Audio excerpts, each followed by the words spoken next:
has a caffeinated beverage, and to those about to caffeinate, we salute you.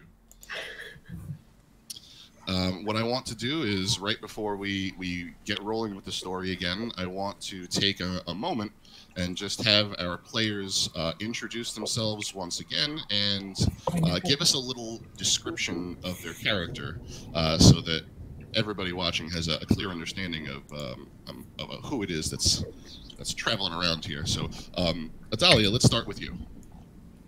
All right. So it's really early, guys. Is this in character, or do we just talk about them? It's up to you. You can just go ahead and let us know what Adalia looks like. What do we see? All right. So if you look at Adalia, you're going to see she's very like average human with some auburn hair. She normally has it pulled up. You see her with goggles strapped to her forehead, and she's normally carrying a lot of like papers and stuff coming out of a bag. She is just a small town girl. Inventor, just trying to tinker her way through life, y'all. She got a gun. Okay. I'm so tired. Great, thank you. Nightsong. So Nightsong, also known as Christina Weiss, is a native of Havengal. She is sort of a vampire. Very fair skin, long black hair. Does not appear to be heavily armed, but that remains to be seen. Okay. Revenir. My name is Sean, and I will be playing Ravenir of the Golden Fields. He is a very tall, built-up, blondish, whitish Leonid, which, those unfamiliar, is a lion man. Okay. Merritt. Okay, so Merritt, she is a human, and she's like pretty average height, like 5'5", and she definitely looks like she's been working like outside a lot of her life. So even though she's small, she's like kind of built, kind of tan, really dark hair, bright blue eyes, and she has these like little tattoos that go over her face, but you can't always see them, but you don't know why. Spectacular. Thanks very much, and now we will get rolling. Okay. So last time we left off, I'm going to bring it to the map here real quick. When we began, our party was picked up by a mysterious stranger who introduced himself as Johan. He was a pleasant fellow who invited you all to a party. You all reluctantly climbed into his wagon with him and accompanied him to the Voldaren estate to attend a party, or at least by his admission a party, which quickly turned a little sour as the guests of the party, the human guests anyway, were executed during dinner. Afterwards, the mistress, Madame Voldaren, kind of went around and inspected all of you in turn, and decided that, at the behest of Nightsong, that you would be better served as tools for her use for now. And she had given you a task. That task would be to travel to the town of Shadowgrange and investigate some disappearances, because the vampires on Innistrad can't have humans just turning up missing, the same way that a shepherd would tend to their flock. So you reluctantly agreed, because you felt that it might be hazardous to your health otherwise. And you set out on your journey, during which you came upon the northern Farbogs, or at least a campfire that you saw from the road taking place in the Farbogs. And seeing as how it was getting a little bit late, you decided to investigate. You met a gentleman that went by the name of Bluto, who was seemed to be a nice enough fellow. He was roasting some boar over a spit, and you went to kind of partake of his generosity. as he invited you to sit with him and talk. During which you heard some howling in the woods coming from the direction that you had just come from, and he decided to go check it out. During that, you were all assailed by a swamp mimic, which you promptly defeated. Immediately after which, and this is where we're going to pick up now, immediately after which, a very peculiar, like, portal opens up, or at least a tear in kind of the fabric of reality opens up, and a hand reaches out and grabs one of your companions and pulls them in, and then one of your other companions, Fluke, grabs him and is pulled in too, and the portal shuts. And they're now gone, leaving you guys alone. What would you like to do? What the fuck is wrong with this place? Where did those people just go? And Adalia is just sitting there, still like holding her gun, looking around, like very confused. Okay, it's fine. Do we see that guy anywhere, or he's just gone? So he disappeared off in this direction. Yeah, but he hasn't like returned or anything like that. He hasn't returned, and it's kind of been a while. It's been long enough that you may be feeling a little concerned. Okay, how does everybody feel right now? I don't know, I kind of feel a little fine, but are you familiar with a planeswalker? No. That is kind of normal around here. People popping in and popping out. Oh no, I don't. Where I'm from, we don't. Well, we don't really go anywhere actually, so that's pretty boring. Okay. Well, at least it's not going to eat us, so that's good. Not yet. Okay, that doesn't make me feel better about it. It's also at this point that you're all kind of, having this conversation that you sort of all look up and realize that everything is bathed in an eerie red glow by the moon. And the moon is blood red and full in the sky above you. Somebody make a perception check, please. Oh, I can do that. Good, because I cannot, apparently. That is an 18. Okay. From the direction that you saw Bluto head off to, you hear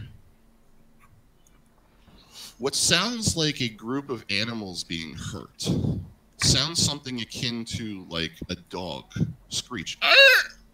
And then it's cut short. Oh shit. Oh, that's not okay. Okay. Well, that's probably not good. Should we like go see if that guy is okay?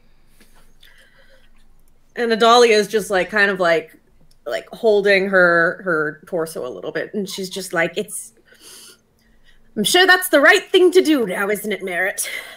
Well, that's not really what I asked, though. I said, should we? I mean, as long as another guy doesn't explode, I still can't get over the king blowing up like that. Okay, well, maybe, Revner, you should go first. I think that sounds brilliant.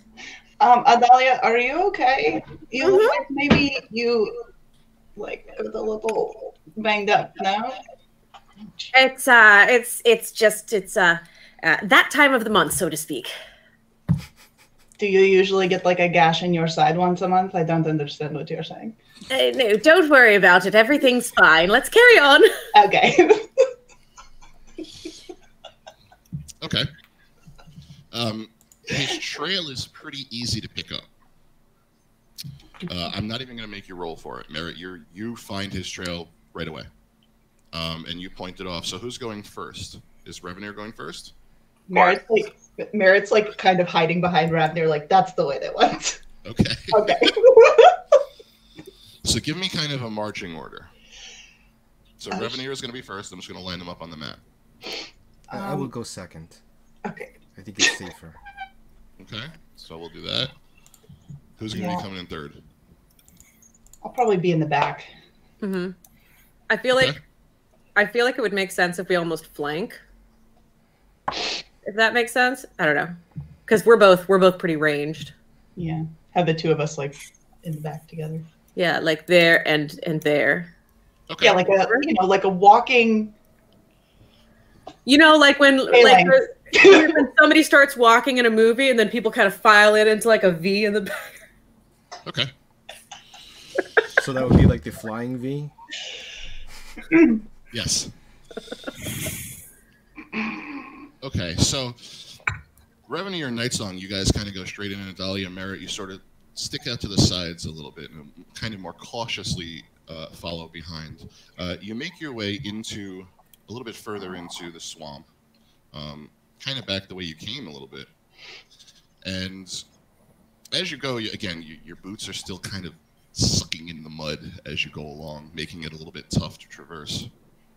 Though it's easier now, for some unknown reason, maybe because you took care of that mimic back there. But it seems like almost the swamp itself is starting to decay now. And you come across, it looks like a little bog. But what sticks out is that it looks like a murder scene. Okay. You come across a gruesome scene in the middle of the bog. And again, what you notice is it's dead silent. No animals, no bugs, nothing. It is just eerie silence. It looks as though there was a fight.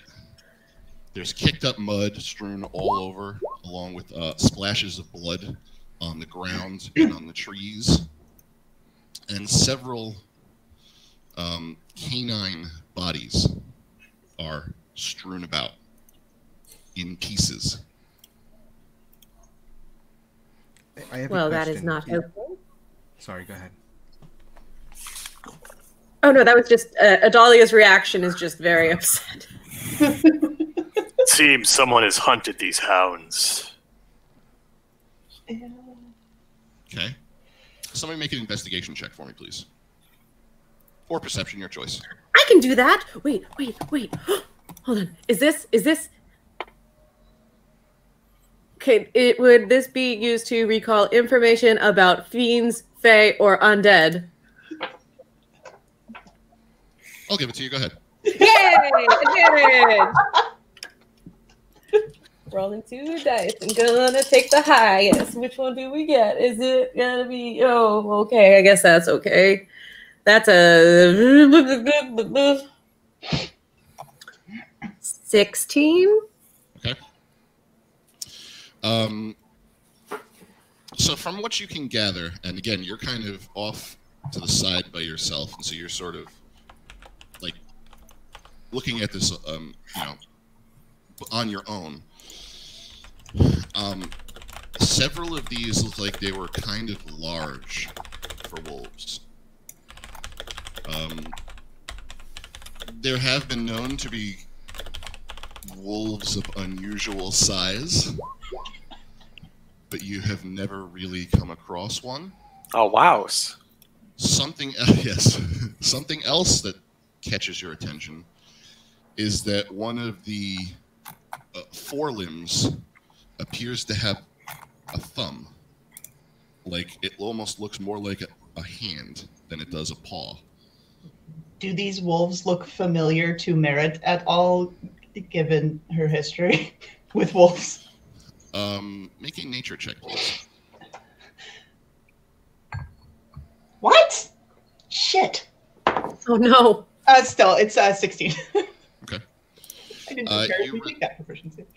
You recognize a few of them as thorn wolves which is a species that is native to Keswick. Again, native to Keswick, kind of like the Festerhide boar. Yeah. There's a few of them which are, again, larger, which you would kind of identify as dire wolves. And then you and Adalia kind of come to the same conclusion at the same time. One of them is a werewolf, torn to pieces. It's strange because from everything you've heard or Adalia experienced via Dad's journal, werewolves revert to their human form when they die. Yeah. This one did not, for whatever reason. I want to poke it with my sword Okay. to make sure it's not Actually, good. alive. Okay. It's and what you're looking at is like half a corpse. Like it's missing its lower half. Like its legs are missing. You just see like what's left of its upper torso, its head, and its like forelimb. And kind of as you do that and you poke it and sort of take stock of the situation a little bit better, you look around and realizing a lot of the limbs are missing. One's missing a head, one's missing a foreleg, one's missing a haunch, one's missing part of its rib cage. I'm sorry, go ahead. Oh, I'm so sorry. I was just going to ask if it would be possible to make a nature check as well. Oh, with advantage because of that hunter's bane, baby. Go for it. Yeah. Because I feel like this would be very relevant for face being some undead, just like missing limbs. I don't know. Does it look like the limbs that are missing are enough to make a person? Make an intelligence check. Oh no. I'm so good at those. I don't know anything. Okay. I don't know shit about it. Adalia, unfortunately, you're unable to glean any further information from it. Okay. However, it is possible that what is missing could be constructed into another being, but that seems like a stretch. And do we see what's his fuck around here at all? Pluto? No. In fact, you do not see any sign of him. No tracks, no nothing. Bastard. With one of your previous checks, though, I will say that you see amongst the footprints that kind of dot the area, they're a lot larger than he was. So, like the humanoid foot, and it looks like boot prints, but they're big. Oh, wow. Well, this looks like a fucking massacre.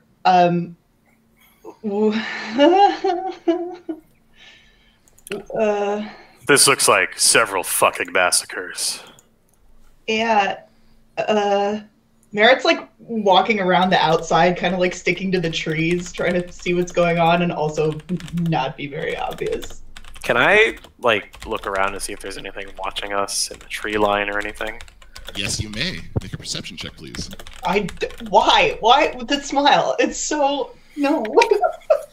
I don't. So with a 7, I'm probably like, oh, look at that wonderful red moon up there in the sky. Yeah, you don't see anything. It's just still, like unnaturally still, uncomfortably still, unnervingly still. I would say Adalia at this point will stop flanking and just kind of like crouches down a little bit behind like Nightsong and Merritt and like kind of like peeking through a little bit. Okay. Are you okay? And she's just like, it's fine. Everything is just fine. We should probably be going now. Yes, we found the source of the noise. It might be diligent to head back to camp before all of that boar is gone. Why is there somebody there that's going to eat it before you? I mean, there's plenty of wolf here if we need more food. You both make excellent points. Excellent points indeed. I just don't think we should dally too much longer. Who is that? I think it's part of. Is that your nickname? Adalia the Dally? No, nicknames. No, that's not. Okay. To Dally, and she's going to struggle to try to explain what exactly this means because she's never had to do this before, since it is just like ingrained in her town's dialect. And Merritt's just kind of staring at her like, "You are so weird." She just finishes up and she kind of stumbles over her words and she goes, "Well, Pip. Who's that? She's just like face palming while holding her side now. Is that what you call your guns? Pip and Pip. She goes, "Well, no, but I do rather like that. So, Yeah, her gun is now called Pip. We're going with that. yes. Like, well, I mean, you're probably not wrong though that we probably like don't need to stay here much longer. I guess I'm curious what the fuck happened to the guy.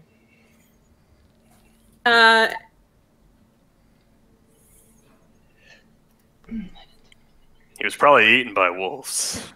Well, no, it doesn't look like it because you see he's like, there's like, this is none of him. Well, I don't think. And there's like these boot prints that go. Do you see those like big boot prints that go over that way? Maybe they're his. Do they look like they could have been his boot prints? Was he that big? Make an investigation check, please. How about a survival check? Because it's like Okay. tracking. I'll let you do that too. Ooh, that's a net 20, so that's 23. Oh. Okay. So that thought pops into your head, and you start following them. And as you're following them, the large boot prints shrink. Maybe 200 feet south, back toward camp. They shrink back to normal size.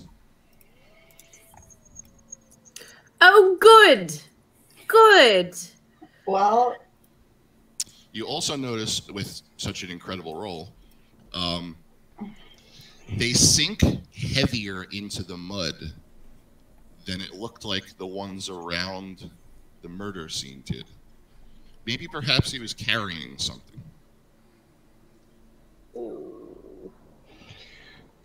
you know, it's also kind of weird though because like, you know, that the boar that he was cooking, it doesn't come from here. It comes from where I'm from, which is like further south.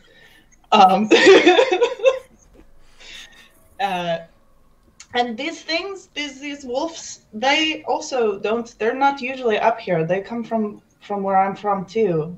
It's really weird that where this guy is, there apparently are lots of things that are either like coming up from the south or like he brought them with him. I mean, I don't know, but. And you didn't recognize him? I didn't recognize him, no. But like, it's a big area, and I didn't travel very much, so you know, I don't really like know people. I mean, you didn't even know what Dally meant. And he's gonna kind of elbow Nightside and be like, "Right? Who doesn't know what that means?" Yes. This is what she's certainly giving me do. right now. She's just like, Okay. What would you like to do? well, I mean, I think that's Dahlia, you're probably right that we should go back to camp, but now we should probably be a little cautious because we don't know. I do enjoy being cautious, and with that, she's going to pull out her gun and load it. You have been kind of quiet. Do you, Miss Christina, do you have any inputs about what is going on? I think you know this area better than the rest of us, probably. Unfortunately, I don't know too much about Stencia, other than short visits I have made to my aunt. It's rather dangerous around here. Yeah, that seems like an understatement. Okay, we should maybe go back. Maybe. Maybe her aunt did Before we this. travel, though, is anyone hurt? Because it is not wise to leave an open wound in this area, especially. No, I am okay. Not doing the best to come to think of it. Now that I had time to take a look at my character sheet again.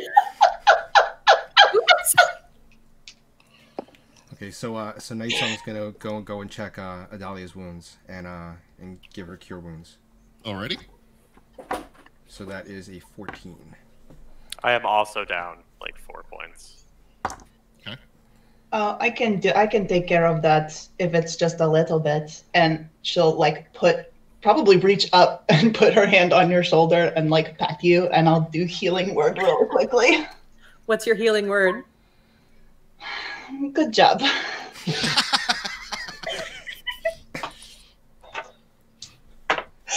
Oh, good. That is 7 points of healing, which I know you didn't need, but that was nice. Thank you, Merritt. You're very welcome, Mr. Man. Okay. And so are you headed back to camp, or? Yeah, I mean, I think that's probably, I don't really think that we want to go all the way back to the road right now, because it took us like an hour to get to this spot, right? Yes. Yeah. So probably just go back to the camp, because that's where there's like a fire, and we know, well, we hope the stupid thing is dead. Okay. So you make your way back, and the camp is gone. Oh, His tent is gone. He doused the fire. The remains of the boar is still there, but everything else is gone. Adalia will go and start packing up the remnants of the boar, just in case we need a little snack for the road. Okay. Well, the question then is, do we want to like try to stay here, or do we want to try to, because it's got to be late as crap right now, right? It is fairly late, yes. Yeah. Do we want to try to like make this a camp for us, or do we want to try to get back to the road and like camp on the side of the road? Because we got like, do we want to keep going? It's late. I think it's best if we stay here for now. Yeah. Okay. Okay. Well, I'll try to like get the fire going. Well, do we want to get the fire going again? That's a good question. Could I possibly refer to my father's journal to see if the light from a fire or the smoke might actually draw in a little bit more trouble than we're looking for, especially if we do know that there are lycanthropes afoot? You don't even need to consult it, yes. I think that lycanthrope doesn't have a foot. Any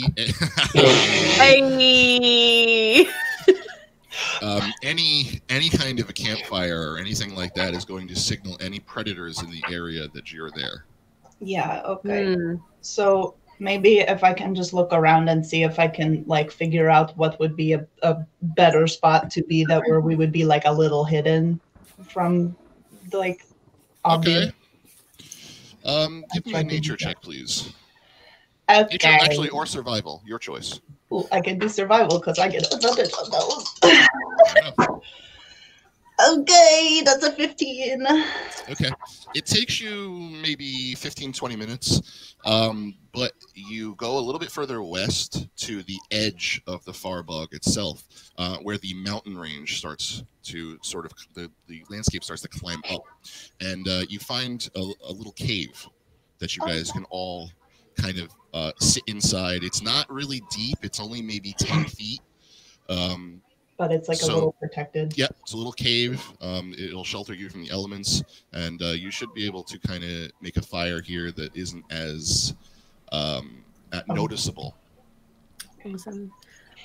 With that, once we're settling in, Adalia is going to go ahead and set alarm by the entrance. All right, cool.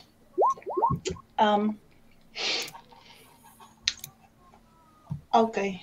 And I'll make like just a little fire, something pretty small with my produce flame, just to keep us warm. Okay, cool.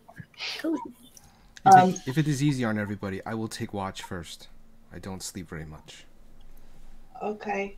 Thank you. I would say Adalia might still be slightly suspicious of the newcomer, so she will offer to take watch as well. Okay.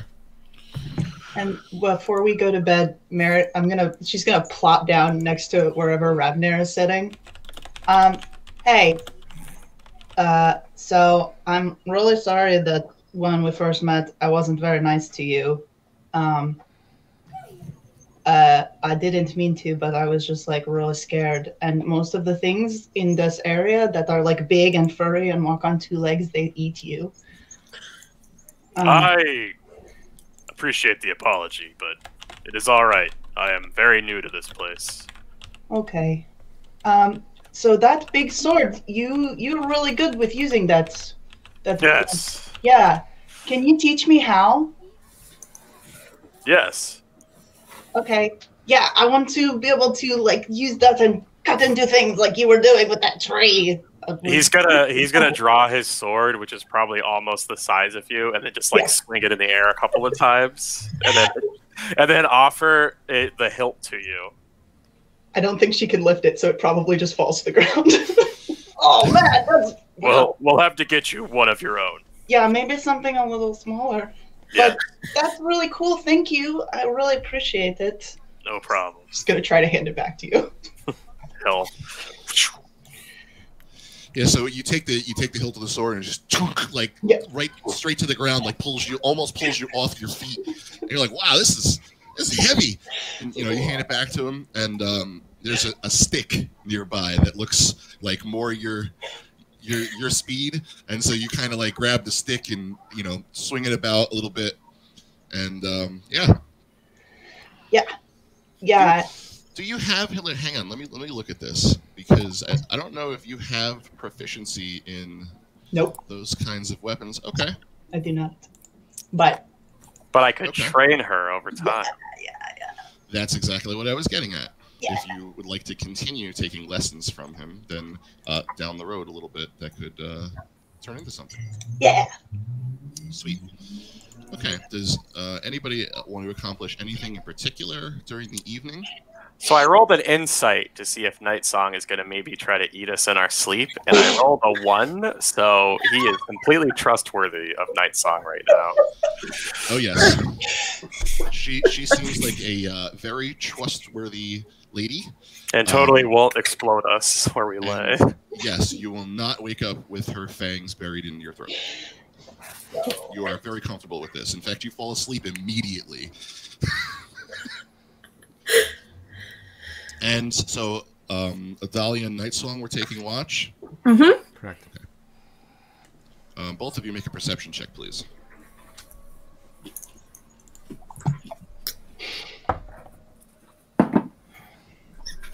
That would be a 10. Good. Okay. And mine is a 2. Okay. Alrighty. So while you're sitting there taking watch, you begin to hear some howls. Just one at first. A ways off in the distance, in the far bog. And then you hear another one answer it. And then maybe an hour goes by. And then you start to hear them again. And it sounds like they're passing by the camp that you guys were at previously. Maybe another hour goes past, and you hear it again, further south. And it looks like whatever was coming to look for its pack, or whatever that was, has avoided, or you have avoided running into them because you decided to move camp. Past that, it is an uneventful watch. Are you staying awake for 4 hours? Yeah, or correct. keeping watch for 4 hours? Okay. So those 4 hours come and go. That is the only event. The rest of it is fairly uneventful. Adalia will take this watch as an opportunity to read through this journal. Okay. Is there anything in particular that you're looking for? Information on what? I'm just kind of reading through specifically anything that might have to do with the Voldaren family. And during this, I think I'll probably kind of look up and just be like, so you called Miss Olivia your aunt, was it? In the manner of speaking, yes. Must be a very, very, very interesting in terms of family events. She kind of laughs to herself, being like, vampires at Thanksgiving. Keeps going. Vampire families are not exactly related in the way that human families are. It is more who made you. Interesting. Okay. So that, okay. Very, very interesting. And I feel like Adalia probably doesn't have a lot of information on vampires in general, so she's like frantically trying to look for like anything that has to do with them. Okay. Make a history check, please. With advantage, because you got Dad's journal. Heck yes.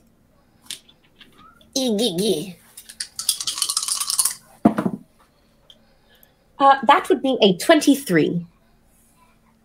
Okay. So it takes you a minute or two of searching, but you do come to 2 pages that are back to back, and it looks like they have a family tree drawn on it. Ooh. With a few different names. At the top of the tree is the name Markov. I'll put that in chat for you guys. Coming down from the name Markov is a few branches. One of the branches reads Voldaren. Another branch reads Falkenrath. And another branch reads Stromkirk.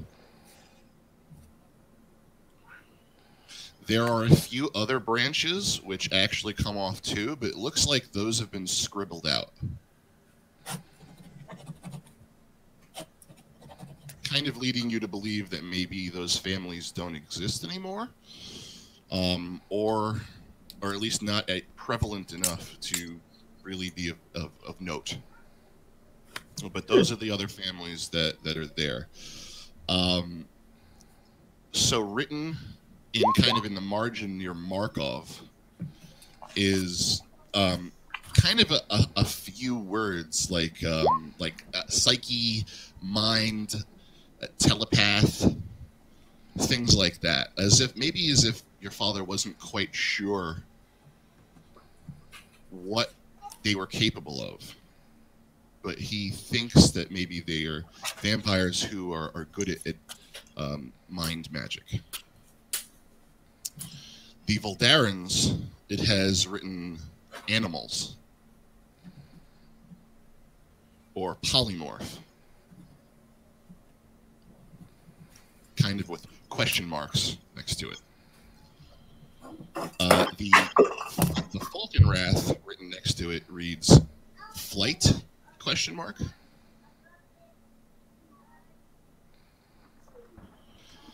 And next to Stromkirk, there's nothing. Interesting. So after reading all of this, she'll go, Miss Weiss, was it? Weiss, yes.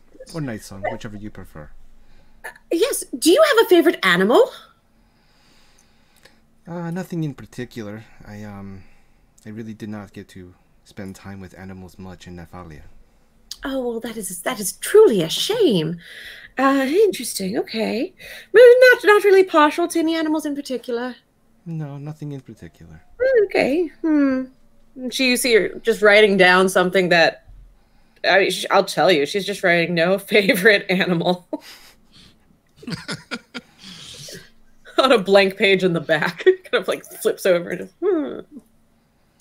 Okay. I'm going to swap this back over to the map real fast. All right. So, is there anything else that you guys want to accomplish during your watch? I think once Adalia is done looking through the journal for a bit, she'll probably polish Pip. Okay, yep. Got to polish your Pip. That's important. All right. So, like I said, that all passes. The 4 hours pass. It's uneventful, other than what the little conversation that you guys had and the investigation that you did. Natalia, you go ahead and are you going to wake up Revenue or Merit, or are you just going to let Nightsong watch everybody? Oh, that's one. I believe we probably would have discussed who would be taking the next watch, but before they headed off. Okay. Yeah, So, I said I don't sleep very much, but I do need to sleep. Okay. I'll go next. Okay. That's fine. I can do 2, and then Ravnir can do 2. Does Okay. that sound good? Sure. Sounds good to me. In that case, you'll be woken up by a gingerly little shake. Okay. Okay. Come on. I'd say good morning, but it's not quite morning. Oh, that's nice of you. Thank you. Okay. Thank I got it. You go to sleep. Get some rest. Your thing. Anyway, okay. Yes, I am quite in pain. Thank you. Yeah. Are you sure that you're okay? Oh yes, this is completely normal. I mean, I am most fine. Yes, Okay. like a little bit, but she seems fine. Okay. And yeah, Merritt's just gonna go sit, like, plop her butt down in front of the cave entrance and just kind of like stare out Okay. into the So So something, Merit- something of note, though, before Nightsong actually goes to rest, she takes out a small decorated hand mirror, and she's checking above her eye using the mirror. She's in the mirror? She's looking in a mirror. Oh.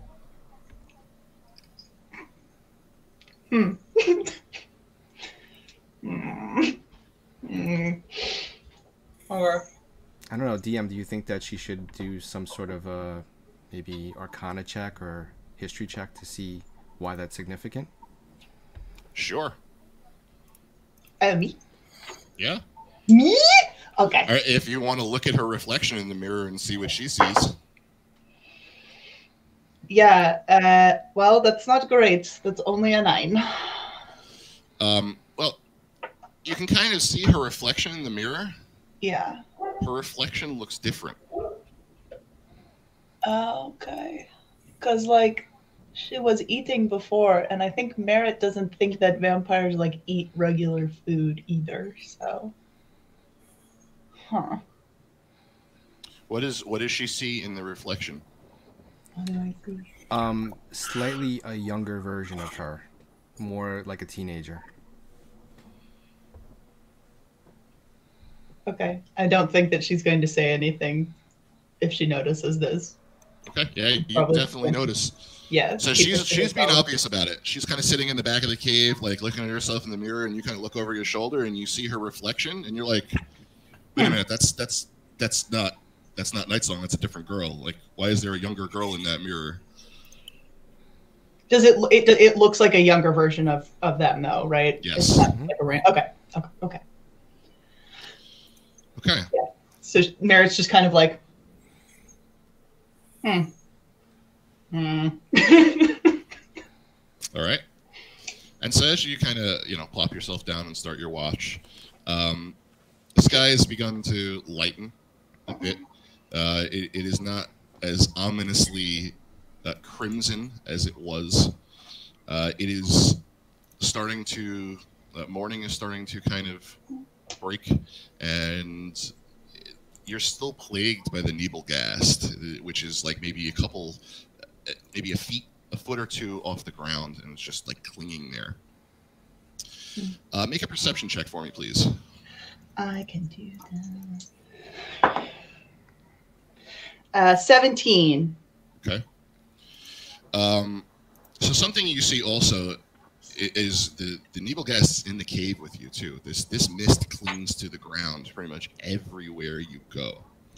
And so as you're sitting there, just, keeping watch, sort of looking around, listening, you hear in your ear,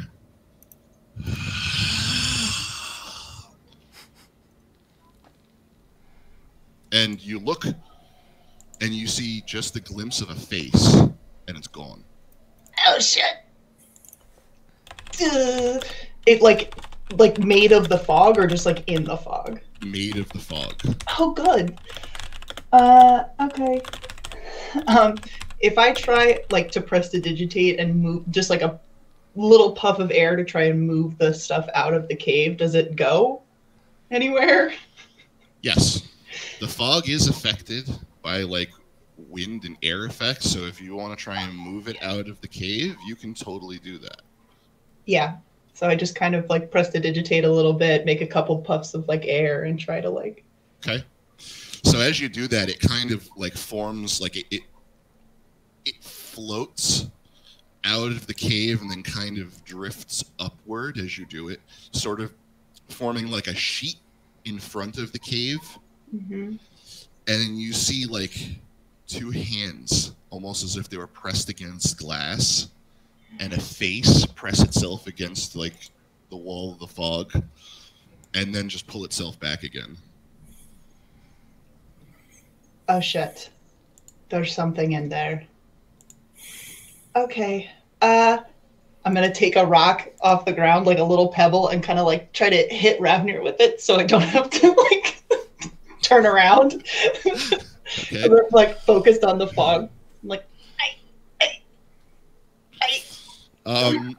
make a dexterity check, please. ah! Okay.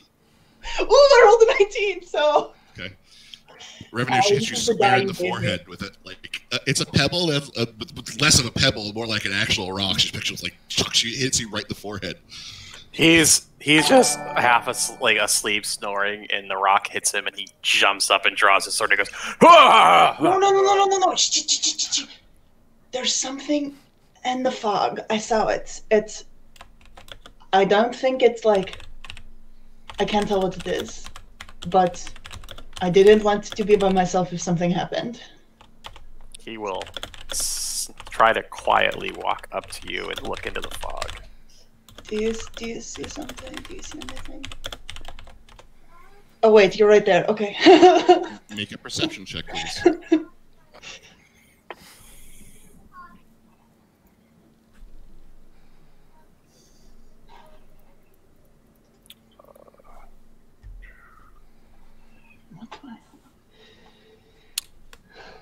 21, non-natural. Hey. Okay. Nothing. Can I try to like smell? Sure.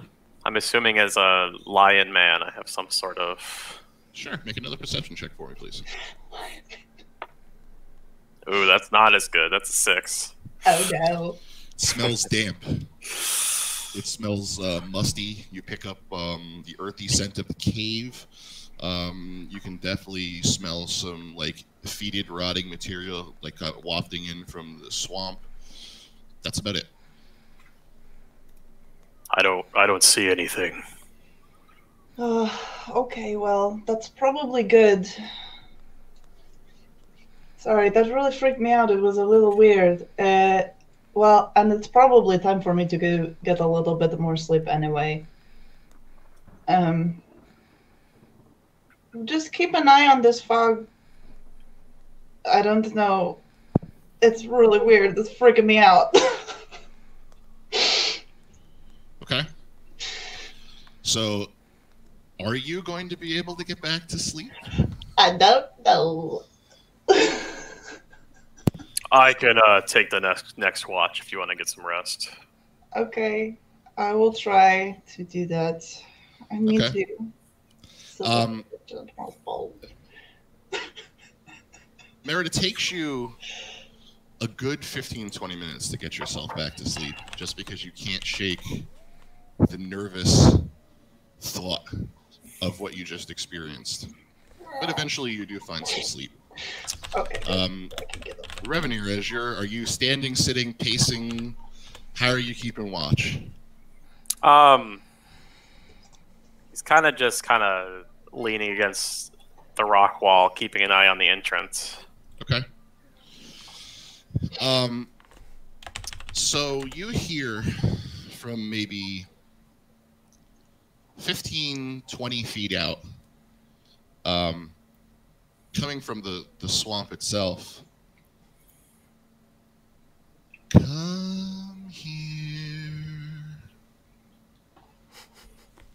It's like a sing-songy sort of voice, just beckoning you.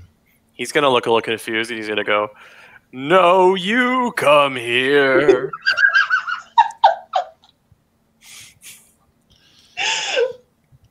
So the Nebelgast is starting to creep back into the cave again.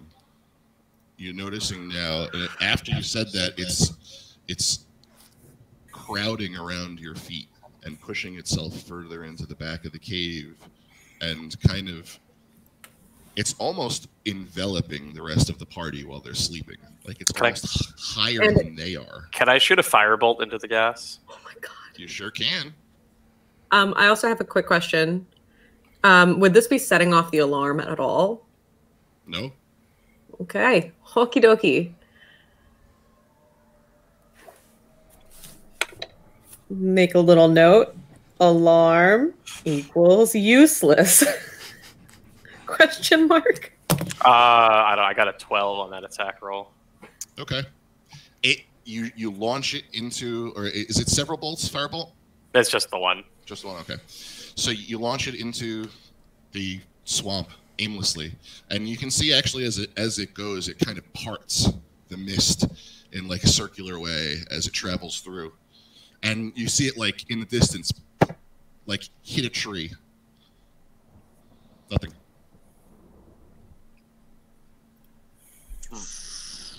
And a minute or two goes by, and you hear, "Missed me." I don't like it. I don't like it.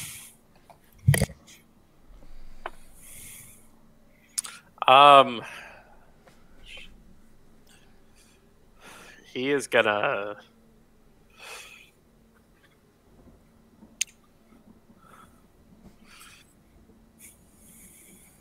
He's gonna go wake everybody up. Okay. So everybody else, Revenue comes, and are you gonna really wake him up, or are you just gonna gently like, hey? Yeah, I'm gonna be like, hey, can I touch him with the elbow? Okay. So Revenue comes and wakes all of you guys up. What happened? Is it the fog? Yeah, it was telling me to come out there, and then I told it to come in here, and then I shot a fireball, and it taunted me. Firebolt, not a fireball. I'm not a sorcerer.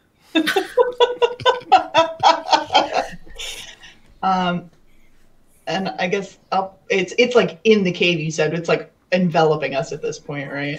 It is still maybe a couple feet off the cave floor. It's not as tall as you guys are, but it's like thick mist that's maybe like 2 feet off the ground. Okay. So while you guys are laying on the ground, you're like underneath it. When he wakes you up, you're like, why fucking I see anything? And then you stand up, you're like, oh shit. Okay. I'll probably try to do the same thing again and just like prestidigitate, keep like prestidigitating. Okay. And Okay. like just try to like carefully, gently, like. Okay. Yeah, you can easily push it back out, and again, it forms that weird wall out in front of the cave. Nothing happens this time though. Just kind of staying there. Okay. Well, I don't. We have not completed a long rest at this point, right? You guys can mark off a long rest, sure. Okay. Ooh. Ow, Squizzer, stop it. In Yeah. which direction did you hear the sound? I will investigate it for you. By yourself? Sure. Okay. Revenue, are you going to point it out? Yes. Okay. So he points to a direction that's maybe directly across from the cave, about 20 or 30 feet out. I'm going to go and check the area a little bit. Okay. Make an investigation check for me, please. Sorry, go ahead. I was just going to say, I'll have the musket loaded and just be like at the mouth of the cave, basically standing by. Okay. 18. All right. Couple things. One, Adalia, as you're standing there with your musket and you're ready to ready for anything, and your mind is focused on like, okay, if anything jumps out, I'm going to shoot it. You hear a voice in your head go, "Shoot her in the back."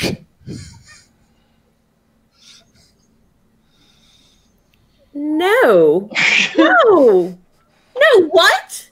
And she's going to. Does it sound like it could be at all Merida Ravenar? Nope.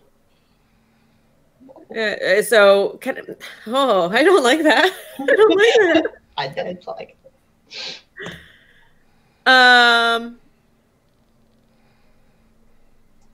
Can I roll any sort of anything to see if I can figure out what's going on there?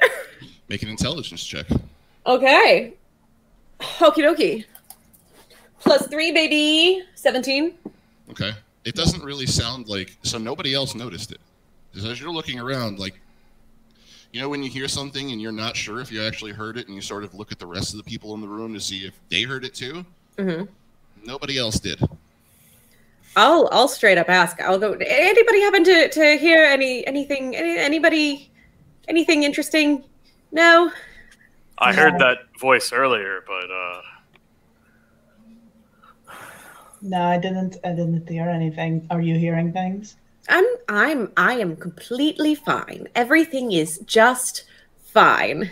Well, because it was talking to Ravnir before, and I saw this weird thing in the fog. So like, this thing is trying to fuck with us real bad. Maybe we should be sticking a little closer together. Okay. what if? Do you think it will react to music? Maybe. Music? Great question. I don't know actually.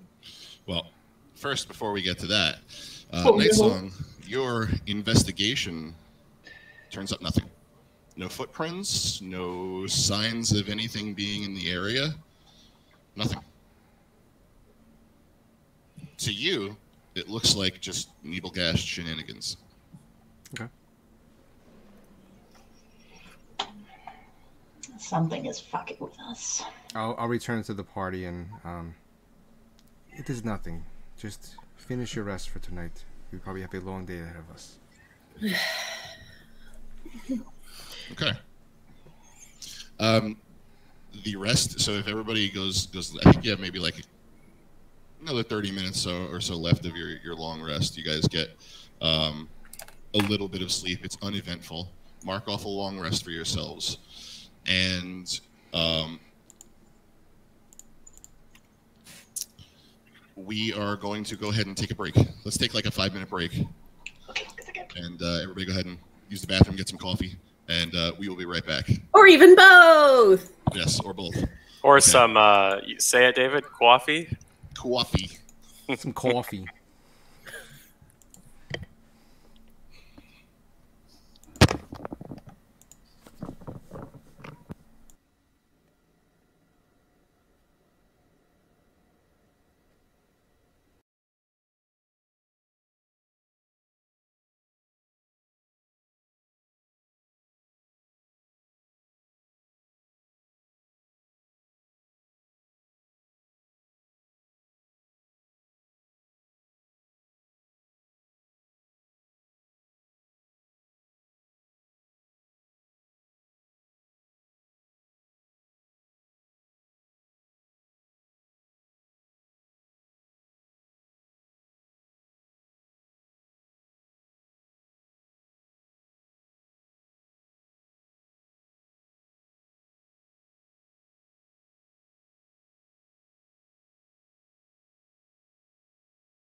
And we're back. Okay.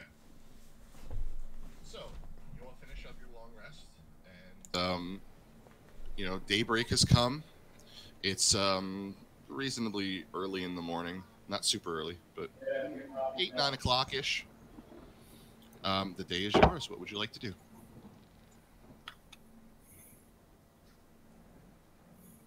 I suppose we should make our way to that town that we were tasked to go to. It's probably a good idea. Yeah, okay. So we have to make our way back to the road, and then is the fog gone? No, the Nebelgast has been constant. Even while you were looking through the woods, the Nebelgast was there. It just wasn't as thick. Okay, but it hasn't like burned off now that it's morning. Nope. It is still there. It has dissipated just a bit. It is maybe now a foot off the ground. So it's a little lower, but it's still pretty thick, and it just like it almost sticks to you while you're walking through it. Okay, well, I have to give me just a minute. I have to like meditate for 1 second before we can to pick my spells. Okay, yeah, that's fine. During all of this, Adalia is looking much peppier, which is hard for Adalia to look peppier in general, but it seems like any pain she had is Audi 5000, y'all. Okay. Okay. All right, so. All right, I got it. Yeah. Somebody make a survival check for me to see if you can find your way back to the road. Ooh. I'm really good at that. I got a 20. Steal your thunder. You did better than I did. I'm proficient in survival. I get advantage on survival checks. Okay. It takes you about an hour, but you manage to get yourselves back to the road. Excellent. And continue to follow it south. Oh, you know what? Actually, I'm an Outlander, so I have excellent memory for maps and geography. Okay. So yeah, you are really easily able to. You have a wonderful sense of direction. You're like, all right, I know exactly which way we came. This way, and you lead the party right back to the road, almost the exact point where you left it to go into the Farbogs. Can I use that to find any like berries or anything for us to eat on our travels? Sure, make a nature check. Yeah, and we have like a little bit of that boar, right? We sure do. Are there any berries that pair well with boar? We can maybe do a little like a berry compote on top of the boar, or something like that. It could be a very like sweet and savory kind of mixture, much like a raspberry chipotle sort of a glaze before barbecuing a chicken or something of that sort. Yeah, sure. Maybe some barbacoa from Chipotle. I got a 15 on that survival. Okay. You come across a few different types of berries. One of them is red, one of them is blue, and one of them is black. He was good. I don't know how I bowled with my back, but I'm gonna pick a bunch of first game them. I bowled like almost a 200 the first All of them, all kinds? I was strike Yeah. after strike after strike. I Okay. was like, what the fuck am I doing? So you got a handful of red berries, a handful of blueberries, and a handful of No, because I blackberries. know what it is. I know it's all stressed because it's tomorrow.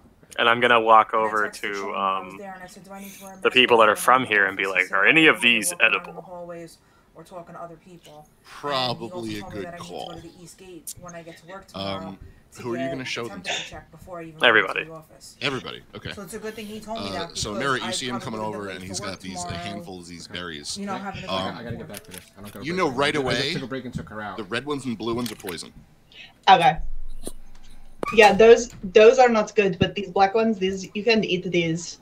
I can like make something with them, and I can just like produce flame in my hand and like. Well, if you did want to keep the red and blue ones, they're poisonous. Yeah. So they could be potentially useful for something Like if there were someone who had, I don't know, skill in alchemy. I don't. Who could that possibly be? And the could black take a look at ones, it for you. I think you have actually two people who could. The black ones are, I'm not going to try and invent a name for them. They're just schnozberries, okay? Yeah! And they taste like schnozberries. I'm So, officially completely satisfied with the session. We can end now. so you can make yourselves later on some Festerhide boar with a lovely schnozberry glaze. It'll be delightful. The other ones could be used for maybe a weak poison. If somebody were to make an alchemy check at some point later on. Otherwise, you find yourselves... I'm sorry, go ahead. I actually specialize in that, if you'd like me to whip something up. Oh, you... Okay. I'll give Nightsong the berries. Yeah. Okay. That is a 23. 23. Okay. So go ahead and add... Hang on. I'm gonna make a roll. Oh! Add 1 dose of a poison. And while Nightsong is doing that, Adalia is just going to like be jotting down notes of like what they're doing. Okay. You find yourselves standing on the road and traveling southward. Somebody roll a D100 for me. Okay.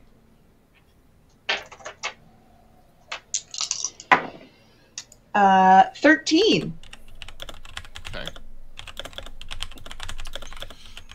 As you're traveling, you see some really ominous, nasty-looking clouds gather overhead.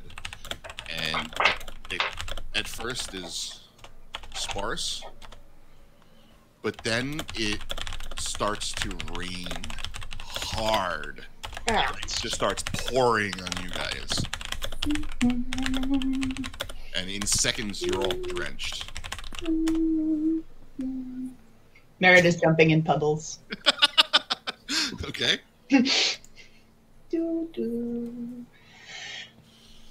As you continue south a little bit, you travel for maybe the better part of an hour, and you see a rider on horseback coming your way. So traveling north on the road, you see that as they're getting closer, you can see that they have a long coat that is kind of billowing behind them as they ride, and it looks like it's whitish in color. They have a tricorn hat. It looks as though they have a sword strapped to their back as well as along their side.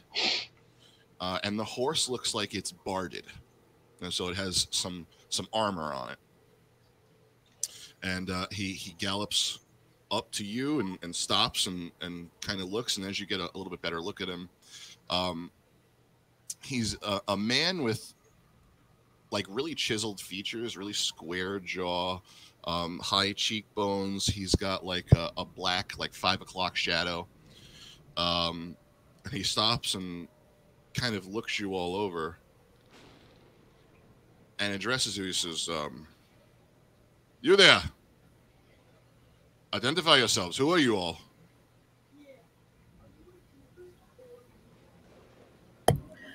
Adalia just kind of takes a little step back, and she's gonna just kind of like push whoever's closest forward a little bit.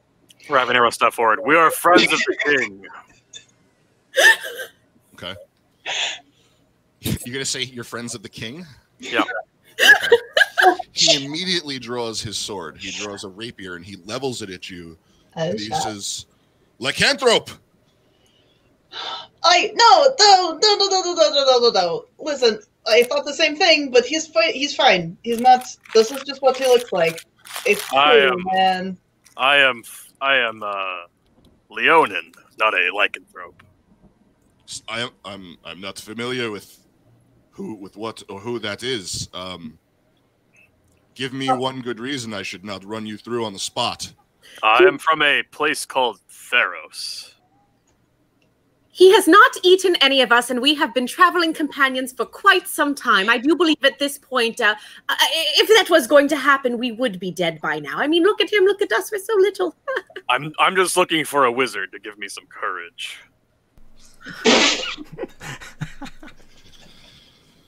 Okay.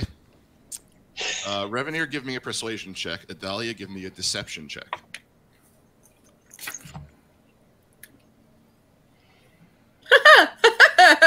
Adalia, deception. Let's do this. I got a 16. I got an 11. Okay. So he kind of looks over at you, Adalia, and like furrows his brow, and at the same time, you know, Revenir is talking to him, and Merritt's talking to him, and he's kind of trying to take in all the information at once, and he looks like he's a little confused. But he very cautiously puts his sword away. He says, "All right, I'll trust you for now. But know this, if I hear that anyone matching your description is the cause of any trouble, I shall come looking for you." Adalia just goes, it's quite all right. I mean, really, look at us. We're just 3 gals and a lion, just making our way through Stencia. There is nothing suspicious whatsoever. We are fine. Everything's fine. He kind of, I'm sorry, go ahead. No, I was going to say, Merritt's like, well, everything is fine. That's true. Okay. He, like, really cautiously, like, he tips his hat and then kind of starts to ride past. Nightsong, you would recognize this as, it looks like a Cathar, but a little bit more eloquently decorated for a Cathar. Does anyone else realize who this is or what they are? No. Well, actually, yeah, Dahlia, you would recognize the Cathars are like they're like the military for the church. Ah, I've read about this and possibly witnessed it. You know, from living in towns, and Merritt, you as well. The Cathars are like the churches who protects people. Mm-hmm. And this guy looks like he's a Cathar, but he's like better decorated. He looks like his equipment is in better condition. He's got a big bastard sword strapped across his back and a rapier with a really elegant silver basket hilt. Oh, well, okay. He just left. Yeah, he's kind of riding away from you now, and he's sort of breaks his horse into a gallop again and is riding northward.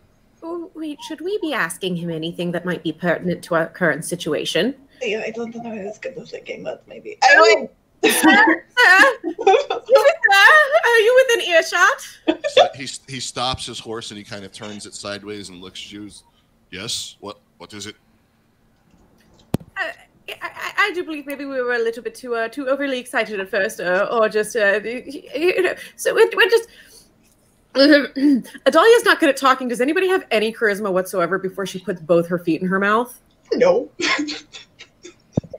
I'm really not charismatic. I actually have a very high charisma, but I'd like to see you try first. So that's a pretty sweet sword you got, dude. Man. What are you doing on this road that we have come across you here? Yeah, we told you who we were, but who the hell are you? He says, "I'm surprised you haven't heard of me. My name is Rem Carolus. I am known as the Blade of the Inquisitors." Oh, okay. Yeah, sorry. I'm not. I'm from a lot further south, and I don't get out much. So I apologize that we did not recognize you on sight, sir. What are you doing on the road? Are you traveling in between the villages? Presently, I'm on my way north to Silburn to investigate. Well, that's my business. To business is me business. Is Sue business is Sue. Do you need any help with any business, good sir? Have you heard of vampires? Is there something wrong with your companion? No. No, she's probably just like still waking up a little bit. Maybe she's a little tired. She's just got high blood sugar. I say, show me your collars. Oh, fuck. Present them presently. Oh, what? Night Song Raveneer is steps gonna forward. be confused and just start to take off his like armor. Okay. So, Show him the armor of the collar of the armor. Nightsong, Adalia, and Merritt, you would know this by being residents of Innistrad, and you would most likely have one. Well, Nightsong has one that's a little different, but everybody on Innistrad wears what's called the Collar of Avacyn. It is something that they wear. It's a piece of jewelry made of silver that they wear around their neck, which is the symbol of Avacyn, which is basically on a chain. It's considered polite whenever you meet somebody to show them your collar to prove you're not a lycanthrope or a vampire. Oh, okay. That's cool. So Night Song steps forward and presents the collar, holding it up for him. Okay. And wait, Merritt, you're a druid. Are you able to wear metal? Yeah, not just she can't wear metal armor. Oh, okay. Ha ha ha. All right. We'll happily present. Yes. Okay. So he looks at Nightsong and he looks at Adalia, kind of inspects them a little bit. All right. Seems to be in order. How about you lot? Okay. Yeah, this one is mine. Okay. He So- looks at yours. Seems to be in order. You there, Lion Man? Where's your collar? I assumed I had to go meet Erebos to receive mine to reside in this underworld. Does this one always speak such nonsense? This one uses words like they mean nothing.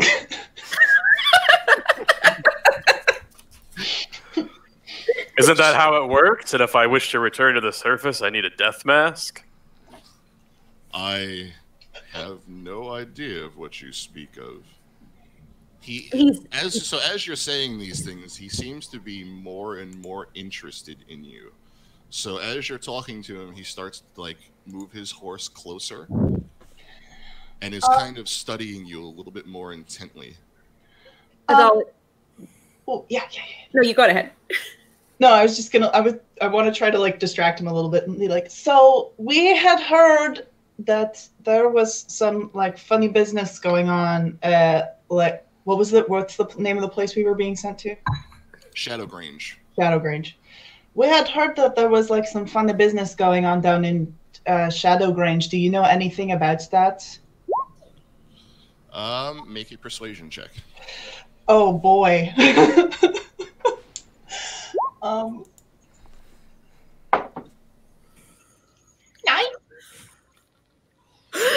9.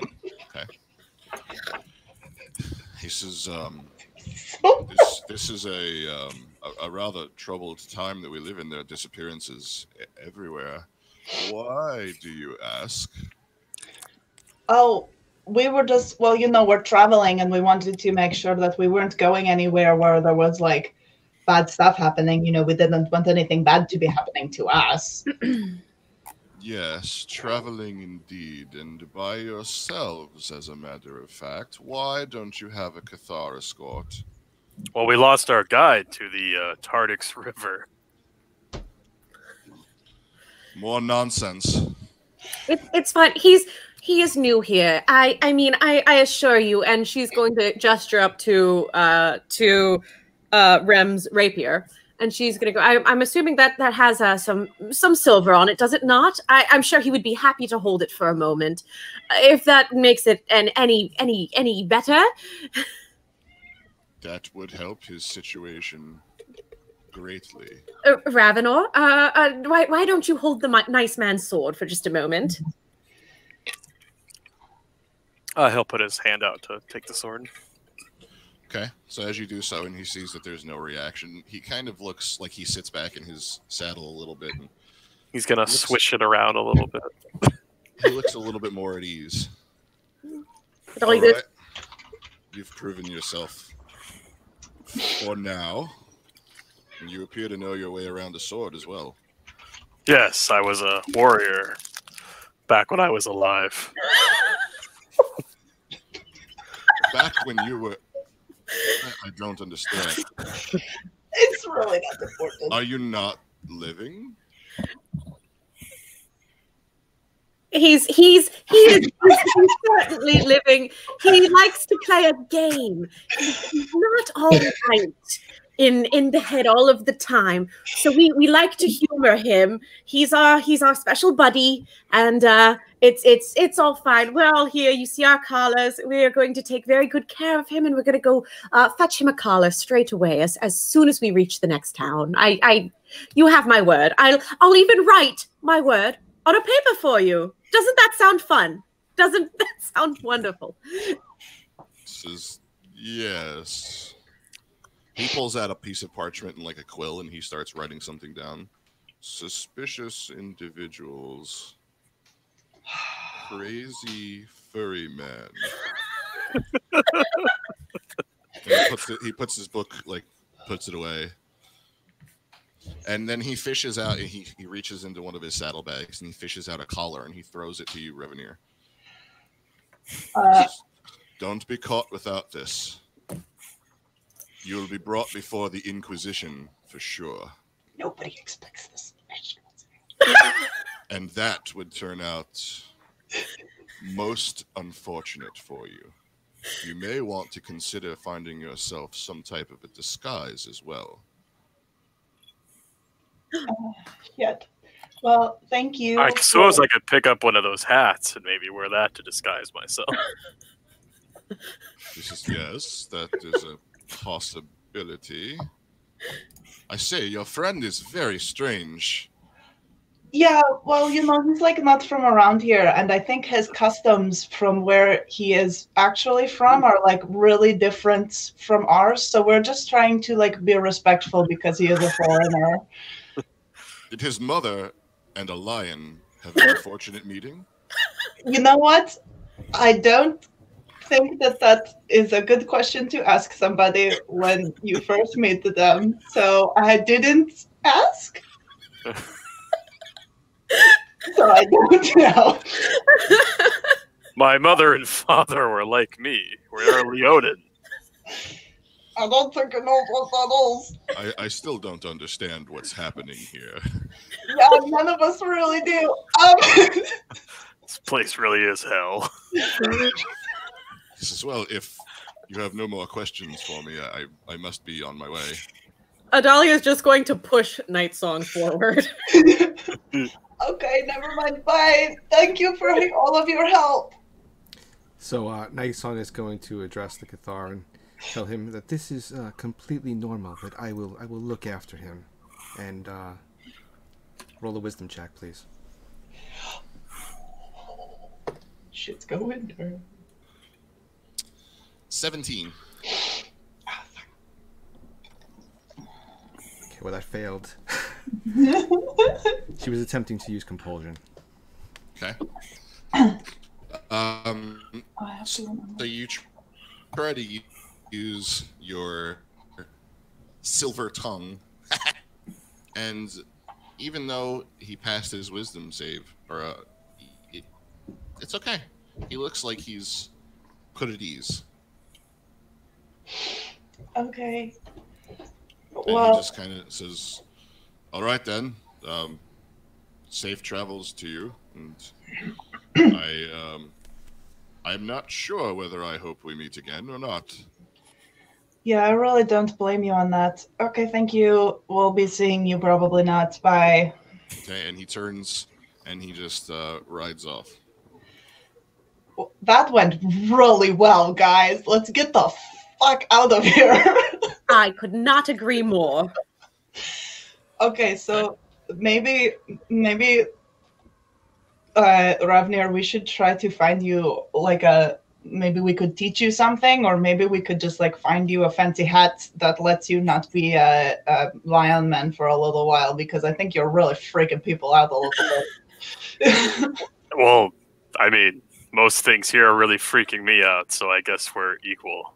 That is totally fair. I completely understand. So, but my point stands that we should find you something.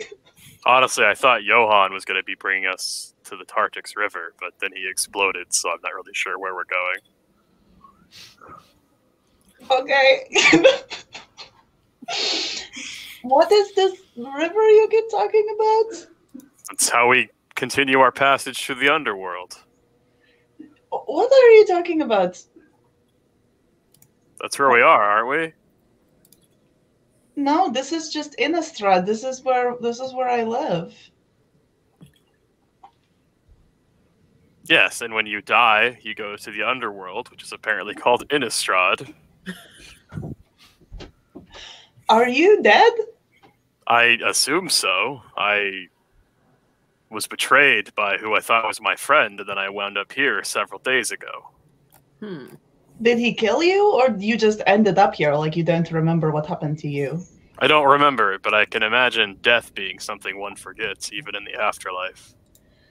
You know, I think that maybe he just like banished you. You remember those other guys? They like went through a thing, and then they were not there anymore. When we were in the swamp, those guys. Do you think maybe he just like banished you to here? Because I mean, I don't know what other places are like, but this is just like where we live, and all of this stuff is actually pretty normal. Well, how long have you been dead for? I was born here. Adalia is like listening to this and is just like, I don't think you would remember death. And she's like she's like, am I dead? So, and this is just, I'm just telling you what's going on in her head right now. Night Song, how long have you been dead for? I assumed we all arrived together as we were in the same stagecoach. No, I was not in the stagecoach with you. Well, the rest of us. No, you know, I set out from my home, and I got like accosted on the road by that guy in the stagecoach. How much did he charge you? Well, it seemed like he was going to kill me, so I just went. Oh. Isn't that what happened? Like, we're gonna talk about this at some point, okay? You and me, buddy. I'm confused about you. Well, Night Song, you've been here for a while. Do you know Erebos? Actually, I'm familiar with Theros. I have been there one time. Theros is another plane outside of Innistrad. And on Innistrad, when you die, there is no afterlife. Yeah. Oh. So this is another world. Correct. Okay. See, where I'm from, you die and you go to the underworld. Oh. And you live out eternity there in several different, I don't know. I've never been, personally. But you thought that was where you were now? Yes. Is it that bad here? I mean, I saw a guy explode the day 2 of being... Okay, I guess that's fair. And then we were going to get murdered by a tree. And then we were going to get murdered by wolves. Listen. And then we were going to get murdered by mists. And then that guy on the road was kind of creepy. Listen, you know, most of that stuff is pretty normal, but getting eaten by trees is not normal. So don't use that as an example of, like, what's going on in this world. What's really important is that we are going to go through it together as friends. And she kind of, like, pats awkwardly and then takes a step back. Well, lead the way. Oh, I kind of assumed we were just like walking as we were having this conversation. Oh, yeah. No, I totally like fine. it better that we're already walking and he says lead the way. I was just picturing in my head you guys standing around in like a circle in the middle of pouring rain, like Oh, no. arguing. Like, am I dead? Am I not dead? Are you dead? Are we dead? Who the hell? Are we all dead? Where are we?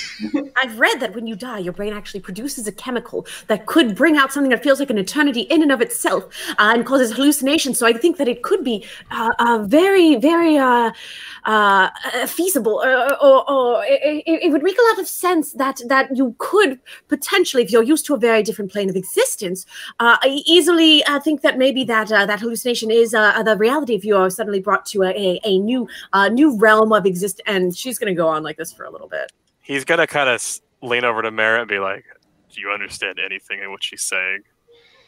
No, I think that she's like really smart, and I just don't understand anything she's talking about. I'm I not think smart. the best way to handle it is we'll just smile and nod, and he'll just smile and nod at Adalia. Okay. Merritt's jumping in puddles again. Adalia sees that Merritt is jumping in puddles and doesn't seem too interested, but due to Ravenar's smiling and nodding, she's like, "Oh, he must be very interested," and will continue to go on. Oh, do go. Checking in with him constantly, like, and this and that, and don't you agree? And she doesn't give him time to respond. She just keeps on going. And it's all just over his head. It's about this time that the rain has started to slow down a little bit. It's not raining nearly as hard as it was. You don't hear any more of the thunder or see any of the lightning that was kind of accompanying you thus far. So it's given you a little bit of a reprieve. As you travel, kind of coming up, you can see the town of Brelet. And Brelet is really scarcely large enough to even be called a town. It only has the most necessary businesses to be able to survive. As you approach, you see all of the residents kind of hurry inside. They shut their doors, bar their windows. As you're kind of walking around, you're noticing there's very little foot traffic. And anybody who sees you kind of seems to hurry along. And you're approaching the town pretty close to midday.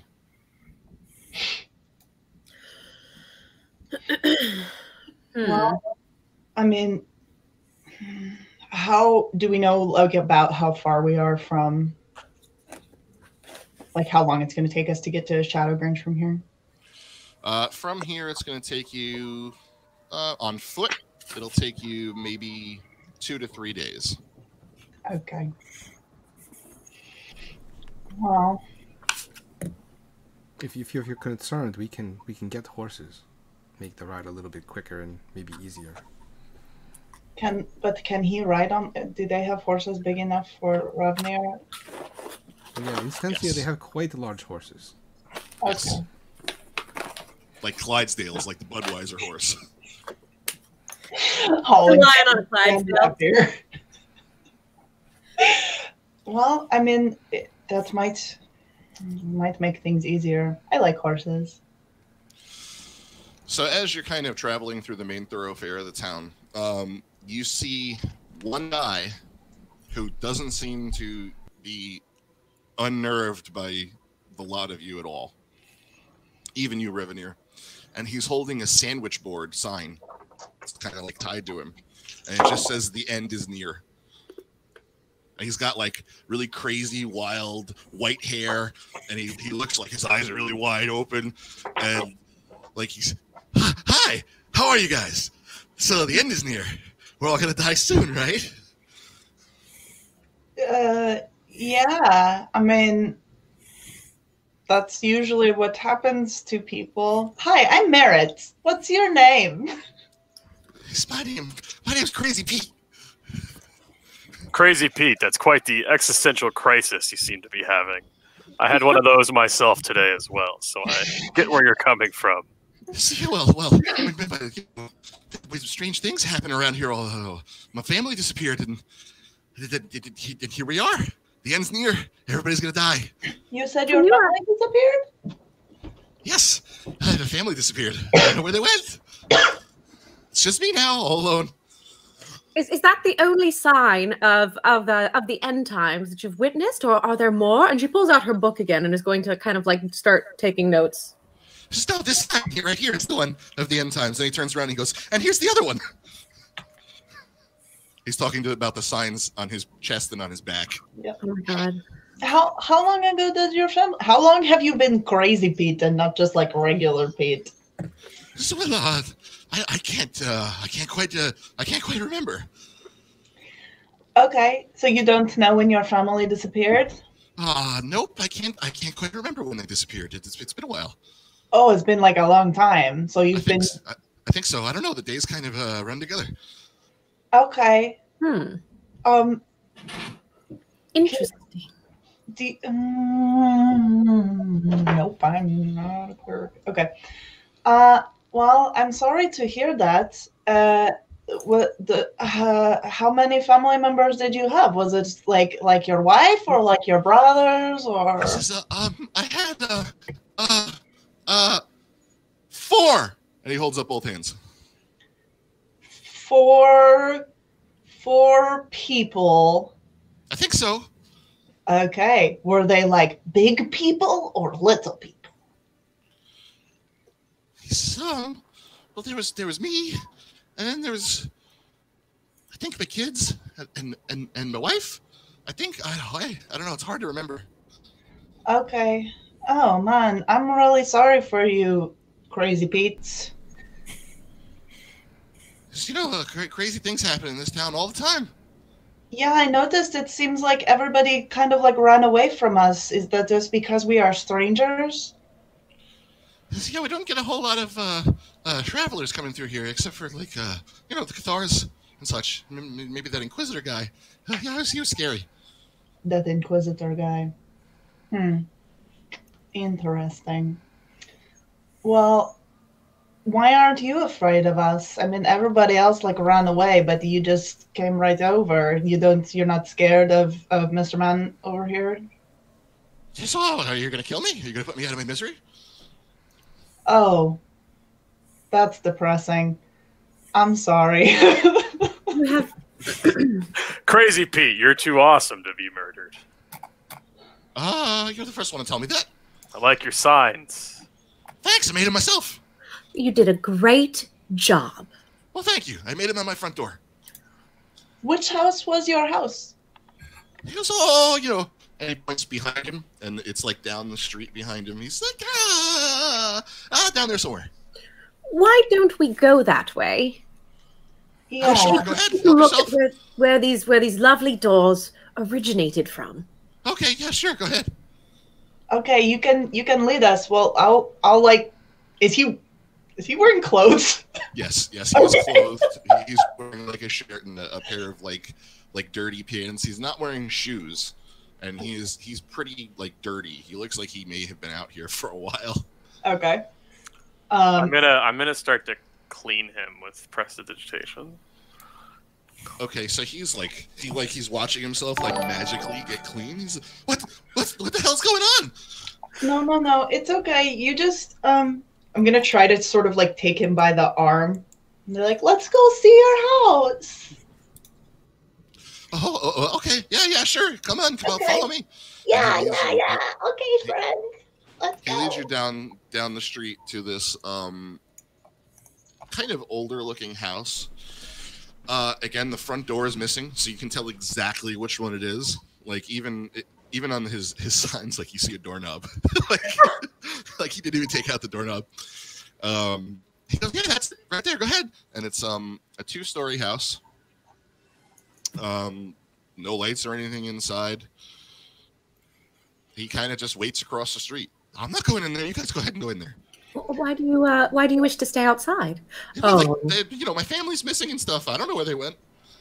Okay, it's okay. I'll stay out here with him and just make sure that he's okay for now. Don't Alright. worry. Pete, why don't you tell me a little bit more about your wife? And I need him to roll a wisdom saving throw. How wise is Crazy Pete? That's a 9. Not once. Okay, so I'm detecting thoughts on him to get an image of what his wife looks like. Okay. So you get an image of an older woman with like white hair, kind of tightly pulled back into a bun. A really average-looking Stensian woman. Okay. Nothing really remarkable about her at all. Okay, I'm going to go up to the residence and try to step inside. Okay. I'm going to glamour to look like her, and then come back out and wave to motion for him to come inside. Okay. So as soon as you come back out in the visage of his wife, he freaks the fuck out. He screams, "Ah!" and just runs down the fucking street. Drops and throws the signs and just takes off. Well, can I try to keep him where he is? No, he fights you tooth and nail, goes to bite you, and gets you away from him and runs. Stupid. Oh, motherfucker. And Adalia will go, well, on the bright side, we have a house now. Yeah, I mean, we can, like... It might be nice, actually, to stay here for a little while and just get out of this rain and try to get dry, because, like, I don't know about you guys, but my shoes are really wet. That's my fault, though. Can Adalia, I was going to say, can Adalia use mending on the boots to make them dry? I don't think that's how it works. Well, I think you can, like, prestidigitate sometimes, just, like, to dry yourself off, but... Mm-hmm. Yeah, you can. Yeah. Yes. You I will prestidigitate your boots clean. That's okay. I can do it too. Look. And I'm going to dry him off a little bit. Oh, sweet. Yeah, cool, right? I learned that one from a friend of mine. See, I use it to do like this, and I make the tattoo appear on my face, and then I get rid of it. See, it's like it's actually there, but you can't tell because I mark it with the thing to make it not there anymore, so people don't recognize me. Why would you? So you don't want people to recognize you? Well, the thing about being in this country that people have told me is that you want to try to make it so that people don't know who you are, because if they know who you are a target. Ah, that is a very interesting perspective there. Yeah. I mean, I've spent a lot of my life just trying to like blend in with the trees to not be seen. That's like what we're really good at where I live. But now it's like different because I don't know. I'm not used to being around strangers this much. So I don't really know actually how to do this. She's going to walk in the house. I stick out like a thumb that has been slashed. Alrighty. So is everybody going in, or just Merritt's going in first? I will certainly follow new friend in. I was actually at Raveneer the door, will by the way. So also follow. Say that again, Dave. I was actually at the door, by the way. So Okay. Okay. So everybody goes ahead and goes inside. Yeah. Is it just? It's just like a regular. Looks like a regular house. Oh shit. We're about to find out.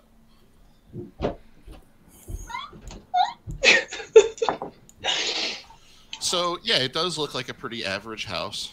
You can see it looks like it's in like a general state of sort of disarray. Doesn't look like it's been cleaned in a while. Again, the front door is missing, so the elements have just been allowed to come in. You can see maybe a few feet inside, it's kind of waterlogged. The floor is wooden. Like I said, it's a two-story house. The top floor is pretty small. It looks like there's only maybe one bedroom up there. And then the bottom floor is like you see, like one pretty much big room. Okay. Immediately as you guys all kind of walk in and descend the stairs to the floor, a cup comes whizzing across the room, right in front of your faces, and like smashes against the wall opposite. Oh, good. More. can we see where it came from? More. Yes, it came from over here somewhere. Do we have any salt and or glow sticks. Now's not the time for a rave.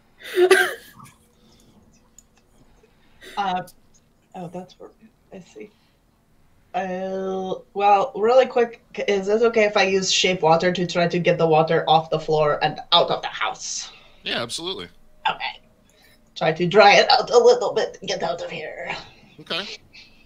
There's Yeah, still no have a- door, but it looks Yeah, a little bit yeah, better now.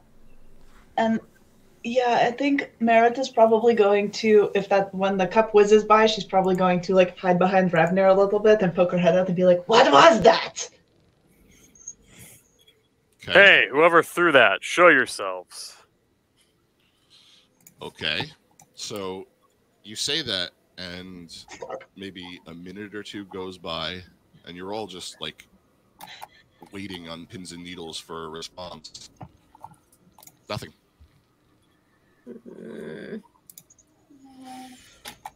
Maybe it was just like a one-time thing. Ravnir's gonna step forward a little bit Okay. and draw his sword. Okay. Could I investigate the cup? You sure can.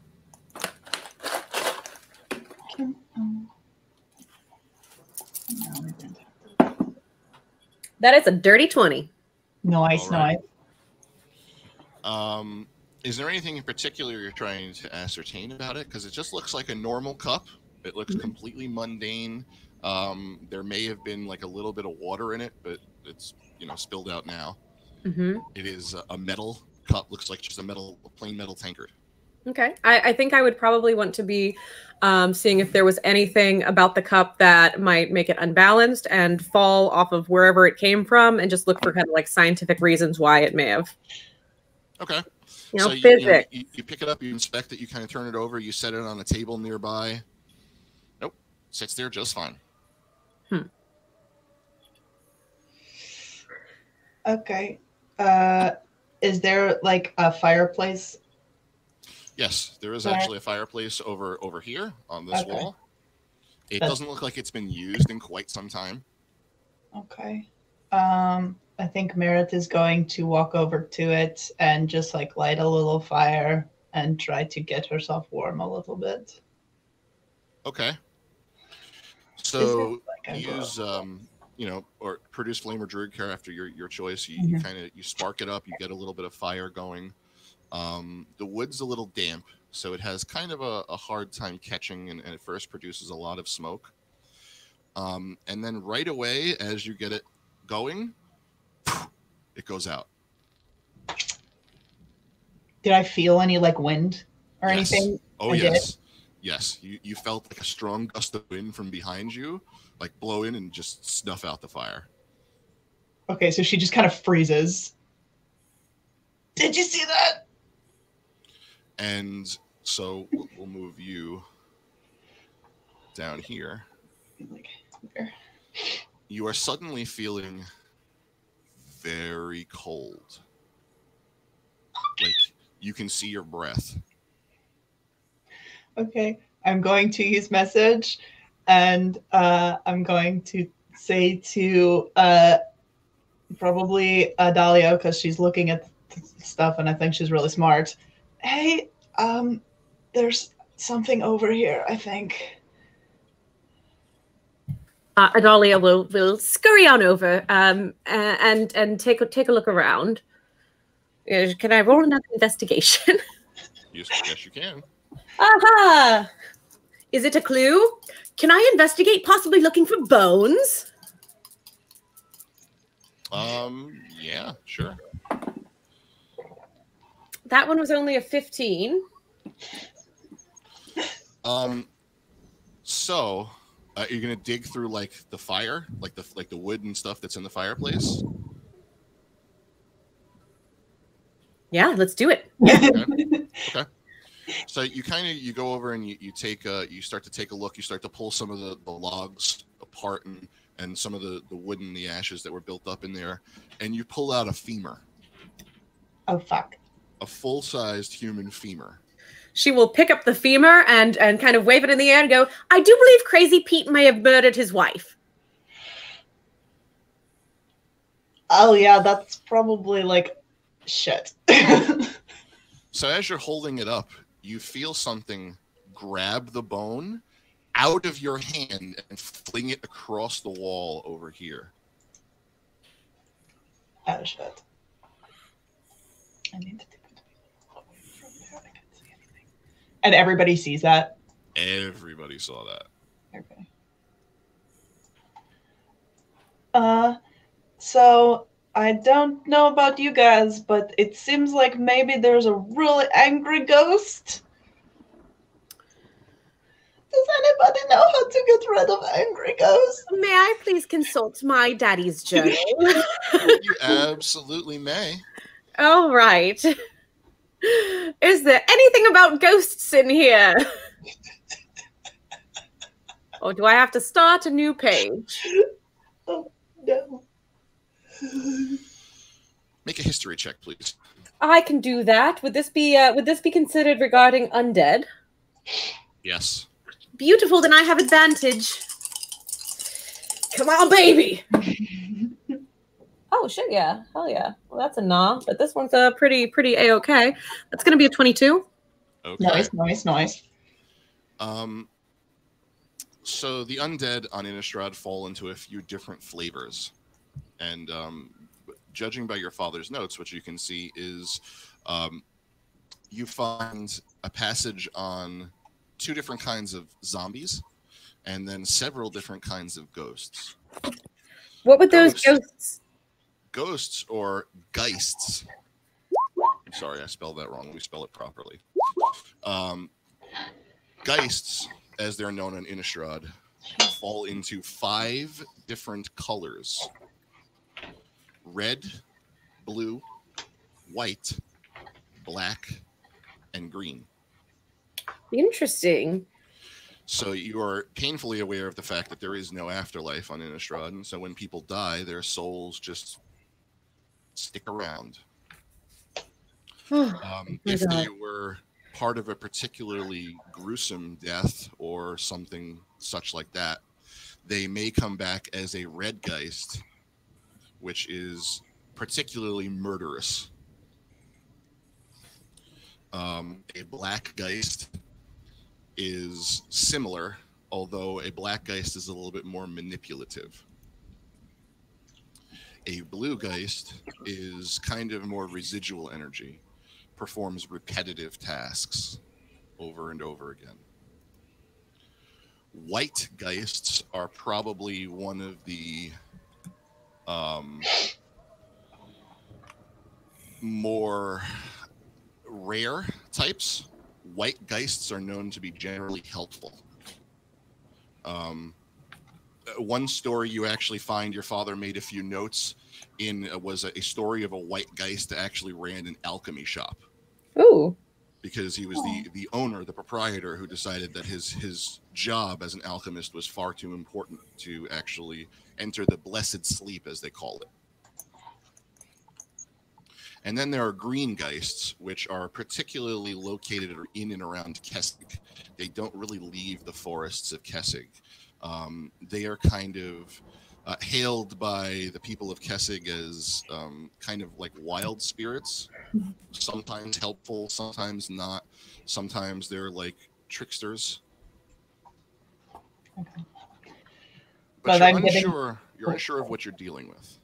And then, are you telling everybody this? Like, as are you reading this out loud?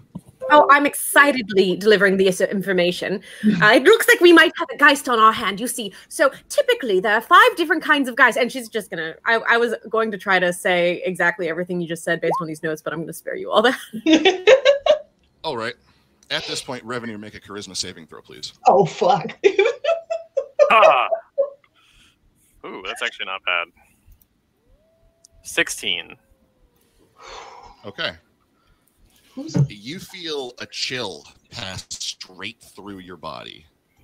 Oh, shit. And then it's gone. Oh, did anyone else get cold? Yeah. So she's probably still like standing in front of the fireplace with her hands up, just kind of frozen in place, like shit. Yeah. It put the fire out, and then it was really cold behind me. And why you ask? Something just sent a chill up my spine. Okay. Yeah. So I'm getting the impression that this isn't the kind of guys that I've ever encountered before. Normally they're just kind of funny and they're like play mean tricks on you, but this one is like angry.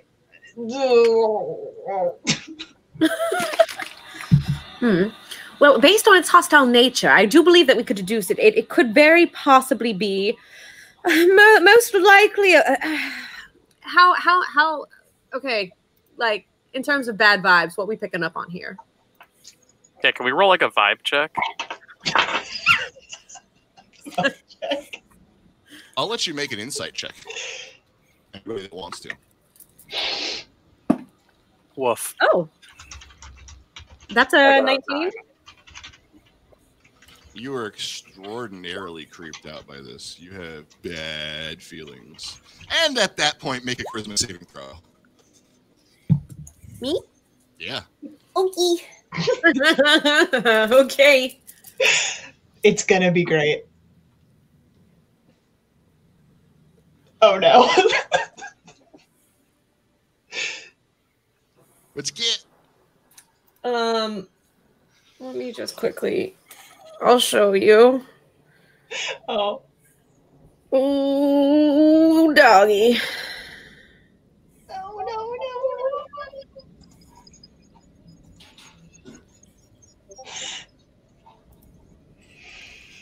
Awesome. Okay. Uh-oh. Oh no. So that's a nat 1. Is this a chip? Fuck, why is there a chip on my desk? Sorry. Okay. Like Your So snack from, for later. from several points around the room, it looks like the shadows that are being cast by some of the furniture and your shadows come alive. Adalia's shadow stands up out of the ground and actually jumps into her. And she takes her gun and levels it at Merritt. Everybody roll for initiative. No. Oh no, I hate finding my Do I roll for initiative? Yes, everybody roll for initiative. Oh no. Okay. Okay, that's not terrible.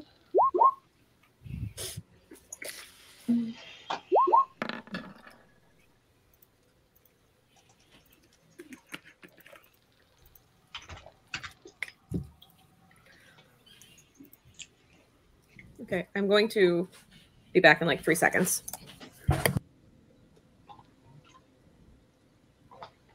Oh wow. My 14 is looking pretty sad right now.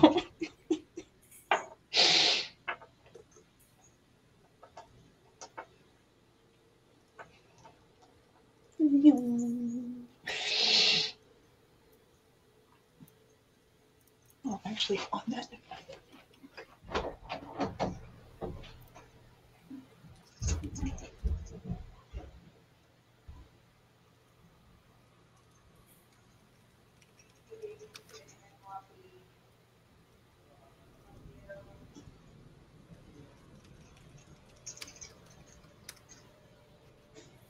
Okay.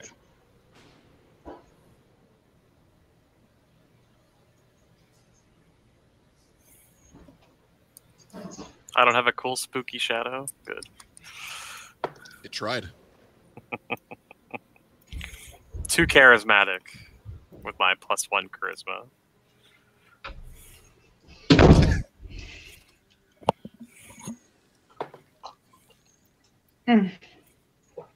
I guess you're getting lucky. Can we just talk about how you swooped in with an owl mug? Yeah.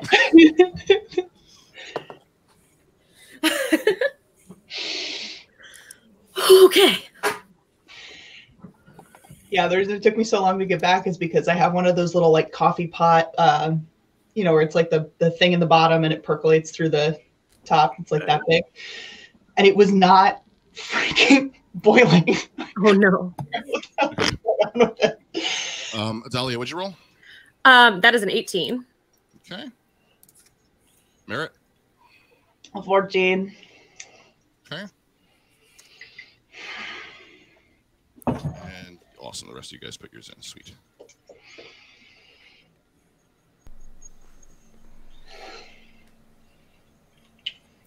Okay. So, Night Song, it is your turn first, and you kind of look over your shoulder. You feel it first before you see it. But you see, and all of you see these, a bunch of red geists. Motherfucker.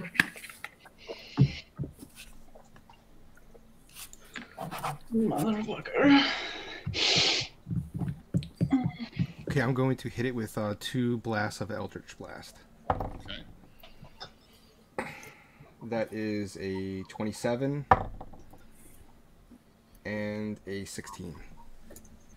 Oh yeah, those hit. Give me damage.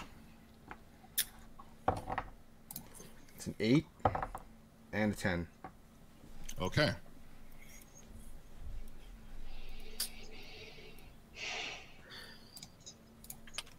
Awesome.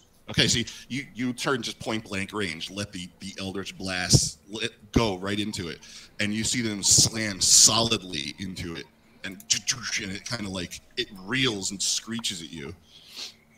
Anything else? I'll end my turn there. Okay. Revenir. He's gonna kind of swooped over.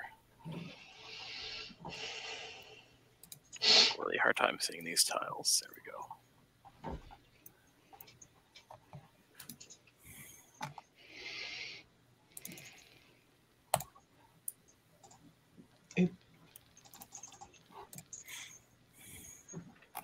If I go there, would I have line of sight on this one? Yes. Or on this one? Oh, yes, yes, both. Okay. And you can also see that Adalia's eyes look like they've kind of glazed over. She's pointing her gun at Merritt. I'm gonna pull out of my bag a small mechanical bird, which is my familiar. Okay. And I'm gonna have it fly over to try to distract Adalia, and I'm gonna firebolt this shadow. Okay. Basically, on its action, it's just gonna use the distract action.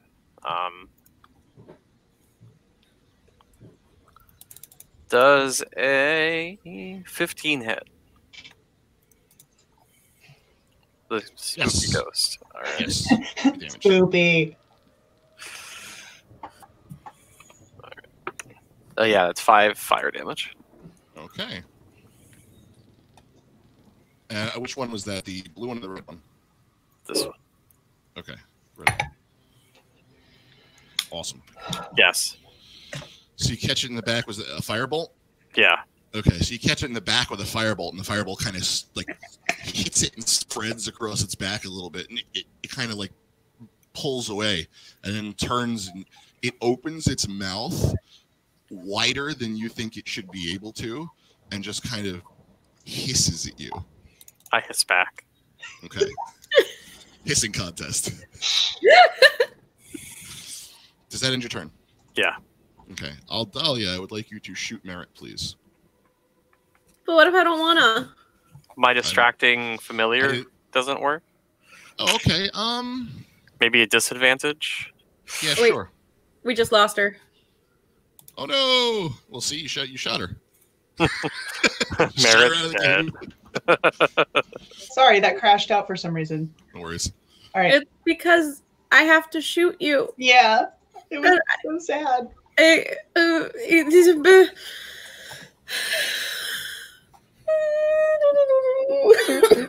Let me use another character's d20 in an attempt to roll low. At disadvantage.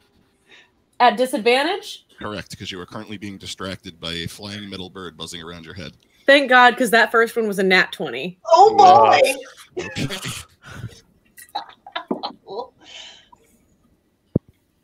I mean, there's a really good chance you're going to hit me. My AC is terrible. It's a dirty 20. Ow. Okay, give me damage. I'm really regretting that this gun is so freaking fine now. Yes! Yes! Yes! Okay, that's only 4 points of damage.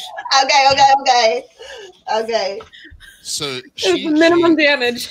she's kind of like at the same time that this bird's like flying over her head, she's like waving it out of the way, points at you and just blasts you right in the chest.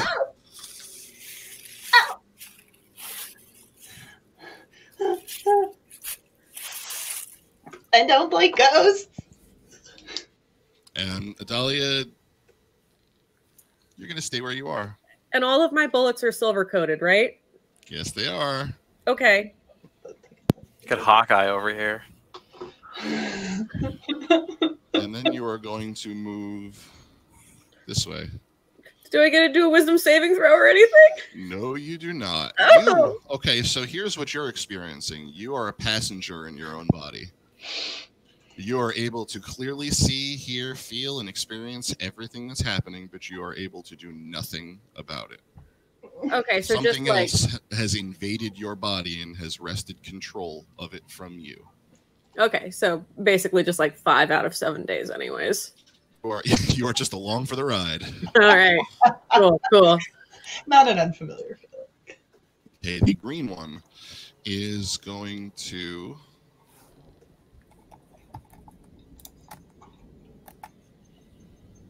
okay. It is going to reach out and try and grab Night Song.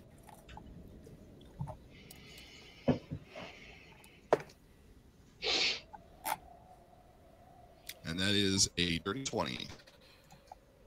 Yep. It does 6 points of necrotic damage. Half. Okay, 3 points of necrotic damage. And that ends its turn. Merritt, it is your turn. Oh shit. Okay. This guy's like right up on me, eh?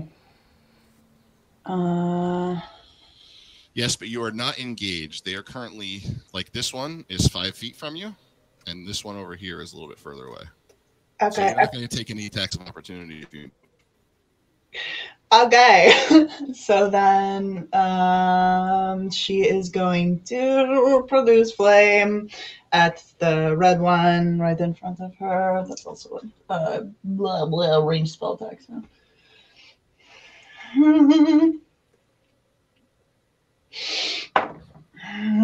Nope. That's a 9. That is a miss. Yeah. And then she is going to fucking run. Probably like over here and just like scoot under the table a little bit. I know I can't actually hide, but she's like trying to like crouch I'll behind. allow it. If you want to make a stealth check, I'll allow you to hide under the table. Oh, okay. Go for it. Oh, that's actually pretty good. What's my stealth? Oh, nice. Well, it's 14. Okay. So yeah, you produce flame, and unfortunately, it just comes right in front of the Geist who's trying to pay attention to Reveneer, and it kind of backs up a little bit. And before you even draw its attention, you like kind of skitter away and like slide underneath the table, and you feel like you're reasonably well hidden. Okay. That's Does my that end turn. your turn? Okay. Yeah, that's my turn. The blue one.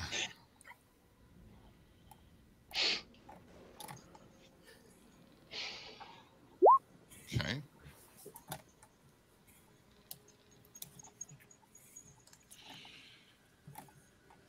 The blue one is going to actually, like, it puts its arms out and it puts its head straight up and just yells. And it is a high-pitched, ear-piercing scream. And I need everybody to make a wisdom saving throw, please. Oh. Everybody except the Dahlia. I wonder. Okay. Oh, 16. shit. 16. Okay. 15. Okay. Dave, what'd you get? Sorry. 16. Okay. None of you are affected. So you all hear this scream, and you just like, ugh, and that's it. It just stops. It's the end of its turn. The red one. The red one is going to come up here.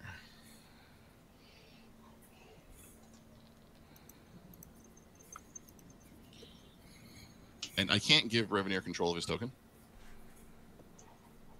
You can't? No. It says determined by character settings. I can't enter game.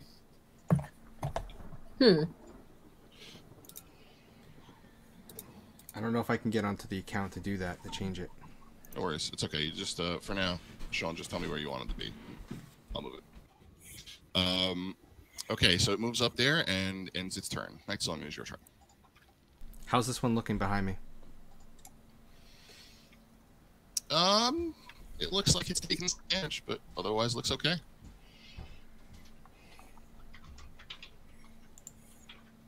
Okay, I'm going to take out Blue Destiny and attack it. All right. That is a 25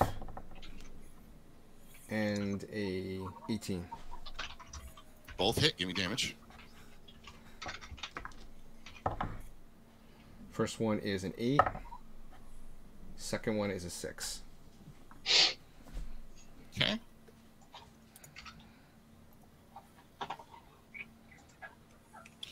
It's looking pretty hurt now. For my bonus action, I am going to hum a little tune, but I can't do anything that's copyrighted, so just imagine in your minds there's a song playing for Raveneer to give him inspiration.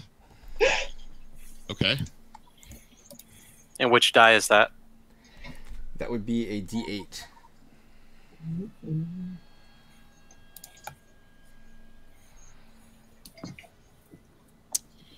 Alrighty. Does that end your turn? Yep. Very good. Reveneer. He's gonna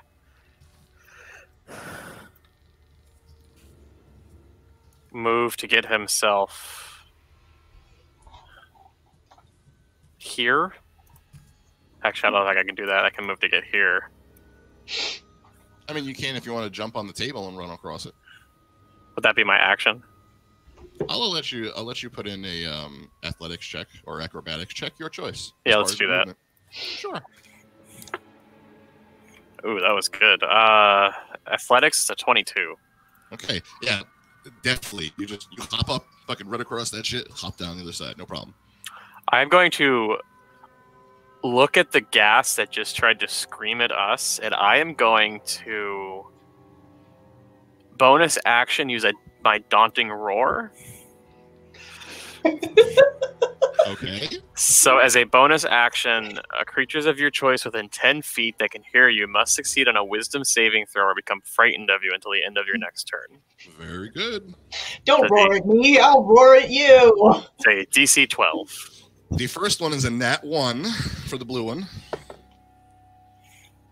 The second one's a 5. Okay, they are both frightened of you. I think it has to work because I know if they can be frightened, but I'm very excited about this. All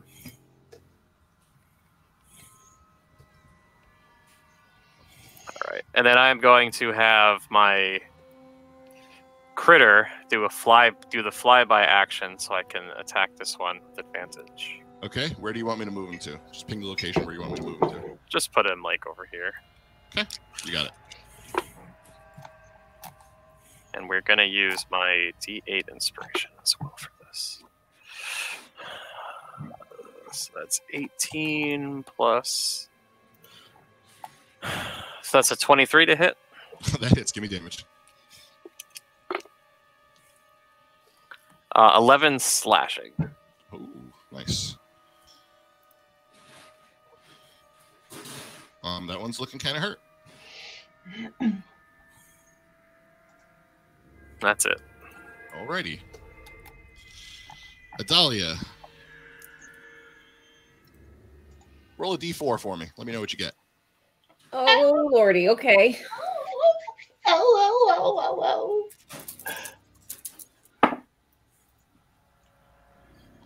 A 1. Okay. Please shoot Revenir.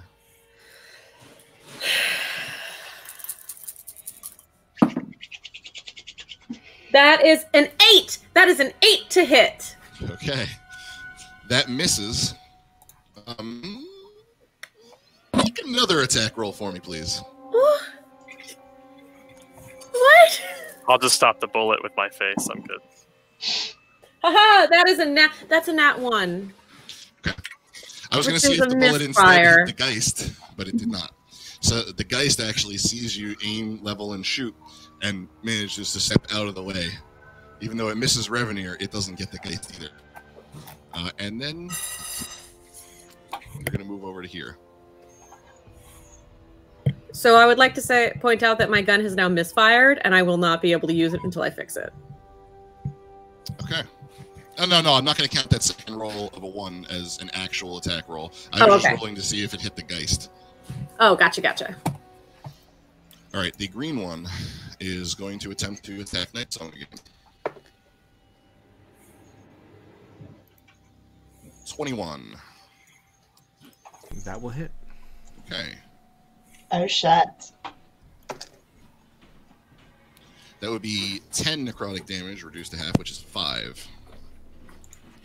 So it reaches out and just grabs you again, and it grabs you by the arm, and the skin on your arm is starting to wither and die, but it's resistant to it. It's not having as much effect as it should have. And that is its turn. Merit. Okay, so Merit is going to look around at everything that is happening, and she's going to say, okay, please don't be mad at me. And she's going to cast Entangle and try to get Adalia. Okay. So it's a 20-foot square starting from a point within range, and creatures in the area must succeed on a strength saving throw or be entangled by the plants. So I'm just going to put it like right where Adalia is and try to get her. Okay.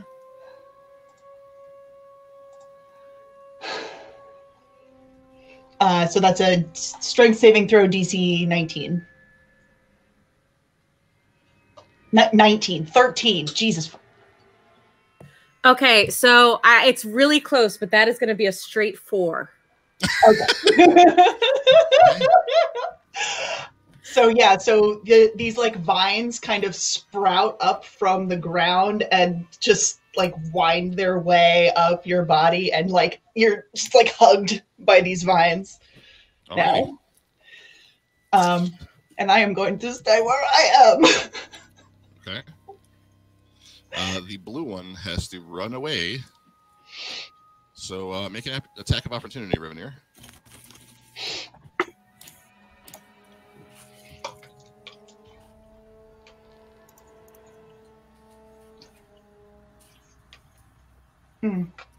Does a 15 hit? Yes.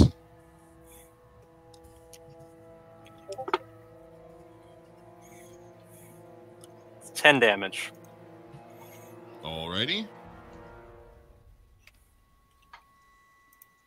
And that is the end of its turn. Now the red one is going to run this way.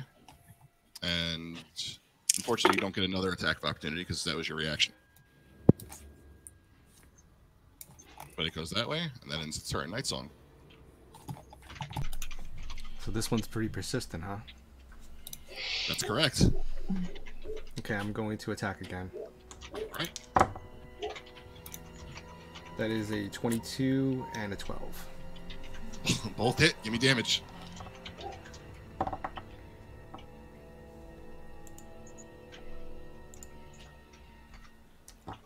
Pick the right dice, maybe that would help. Okay, first one's an 8. Second one is an 11. Night Song. How do you flavor your coffee? Okay, so actually I really do like pumpkin spice because of the season, but for this one I'm going to do a little Zorro move and kind of swipe through with the rapier and sign her name. Okay. So with a bit of a flourish, you sign Vice in the chest of the Geist, and then it kind of dissipates. But you hear one other thing as you do it. It's kind of like a celebratory. You hear something in your mind. Oh yeah!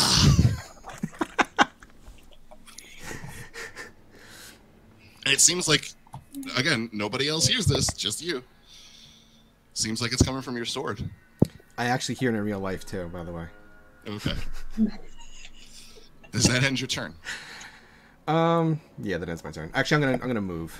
Let's see how Okay. far I can go.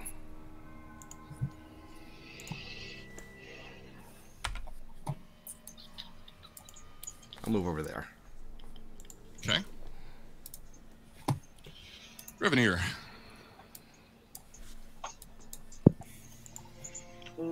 I am going to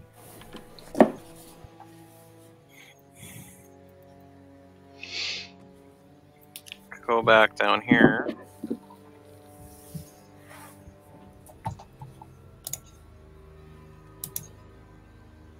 I'm gonna go down here, my 35 feet, Okay. and then I'm gonna dash to get my other 35 feet. Okay. You are going to have to make a strength saving throw in order to get through Merit's entanglement. Well, let me check this out. I don't know if he... Or does it only affect, like, when it comes up, it only affects whatever you... Yeah, but because- it is technically difficult terrain right now around her in a 20-foot cube. I don't know how big that would be. Actually, you know what? Then let me redact what I'm doing. Let me go back up 35 feet, and I'm just gonna firebolt that Geist. That's Okay. fine. Yeah. I put an aura on Natalia, and I also put a square on the map there, so you can see. Thank you. Yeah, so you wouldn't I'll be coming redact single, that. but it's... Yeah. I'll go there with the 35, and then I'll firebolt the red one. Okay. It's only one. There's a 9. That 9! misses. Okay. Does that end your turn? Yes. Okay. Natalia, you are currently entangled. And, let's see.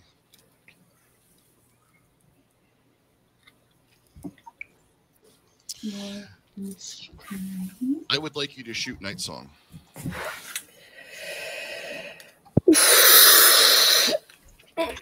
Come on, nat 20, nat 20, nat 20.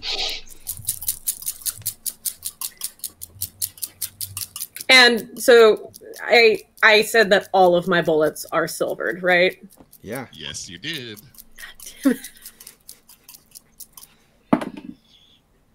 That is a 13 to hit. That does not hit. That does not Sadly. hit. Okay. Night Song, she just shot at you. How do you feel about that? Can she tell that she's under some sort of spell? You've seen this before. Yeah, it sounded vaguely familiar. This has happened to a friend of yours in the past when you encountered similar creatures. Okay. All right. Coincidentally, it was a gunslinger too, That's correct. who did not have silver bullets though, thankfully. The green one is dead. Merit. Oh, me? Oh, shit. Correct. Okay. Merit is going to see this thing coming towards her, and she is going to cast Produce Flame at it. Oh, my dice. Okay. That's only an 8. Okay, that is a miss. So that does not hit. But now that it is aware of my presence, she is going to run away again. And go. Quick side note, too, they wouldn't be frightened of Raveneer anymore. Okay. Okay. And yeah, so she's going to run away again. So like over to here. All right. Shit. Sounds good. Does that end your turn? Yeah. Okay. The blue one.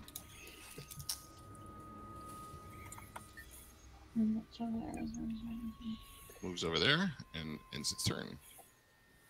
the red one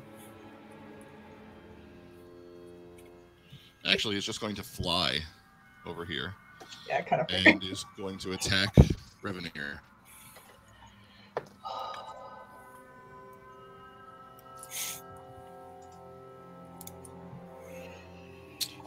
That hits. Oh,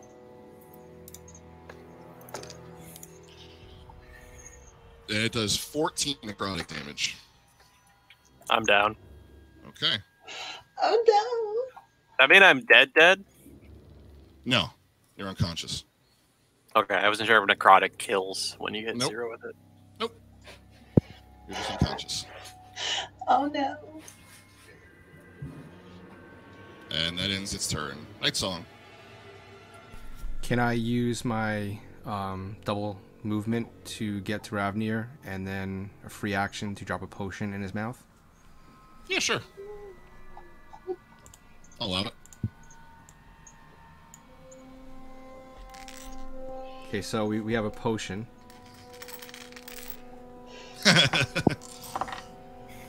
That would be 4. Actually, 4 plus.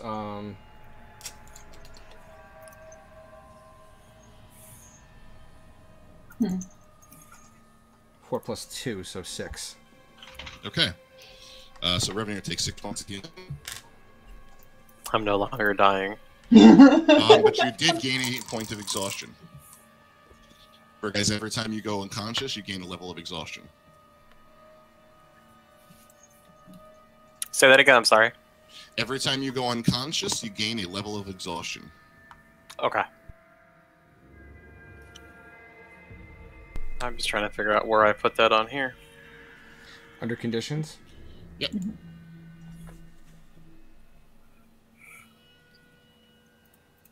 Check off a box for exhaustion.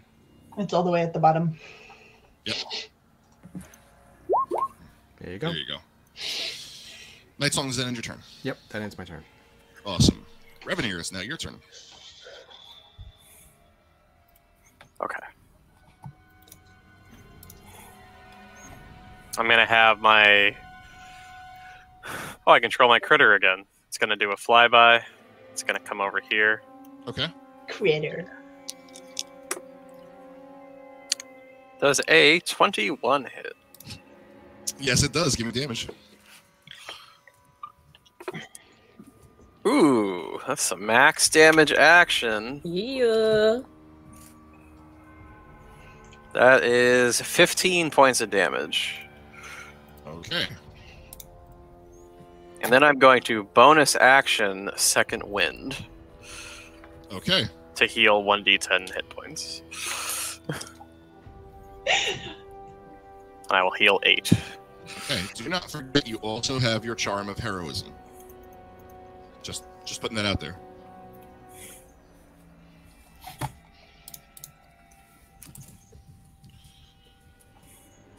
Does that end your turn? Yeah. Okay. Adalia, please shoot bird. I don't want to. I really don't want to. That is a 19. That hits. Pretty did sure you that roll hits. Did you roll Yeah. it with advantage? I did not. Excellent Yeah. point. Because you are restrained. That is another natural 1, which then would be a misfire. So my gun is now broken. Now your gun is jammed, yes. Okay. That ends your turn. Merritt. Okay.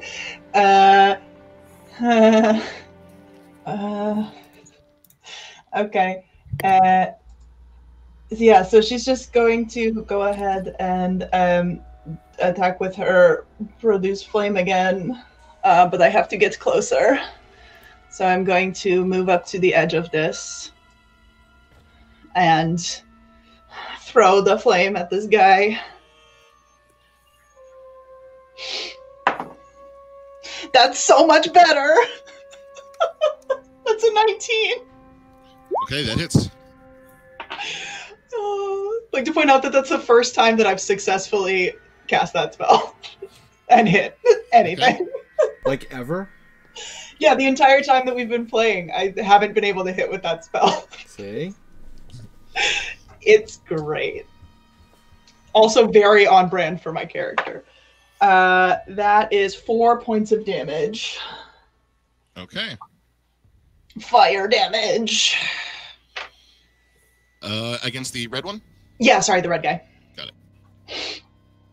Whew, that one's not looking too good.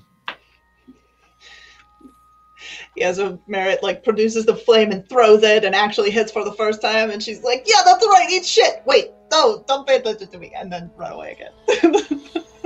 So that one, so when you hit it, it actually looks like it appears to burn, like it catches it in the shoulder and actually catches fire, and its arm falls off and just like hits the floor and like is smoldering. Does that end your turn? Yes. Awesome. She The runs blue away. one is going to move up to Night Song and try and grab her. But it misses. And that is the end of its turn. The red one is going to try and attack Revenir again. But that misses too. And then it's going to fly over here and end its turn. Night Song. Okay, I'm going to heal Ravnir. So that is a 8. Say I don't. I'm at max hit points. I used my second wind. Oh, you already used your second wind. Sorry. Okay. In that case, you just blew all my plans out of the water. Sorry. Okay, I'm actually going to attack the red one with my rapier. Okay. That would be a 12 and a 14. Both hits give me damage. It's max damage, so 12, and the other one is only a 5. Night Song. How do you flavor your coffee? Okay, so we already had pumpkin spice. I'm probably going to go with a little bit of like maybe hazelnut today, Okay. and kind of go over the top and jam the rapier into the top of the head, or whatever I can approximate the head to be, and vaporize it. Okay. So you grab it like by the jaw and you make it do like a sword swallowing act, and you shove the rapier down its gullet and kind of move it back and like you're snaking a drain. And just cut it up from the inside. Like when you pull it out, the thing just drops to the floor. Okay, Does that and I'm not done because my bonus action, I want the other one above it to make a strength saving throw. Okay.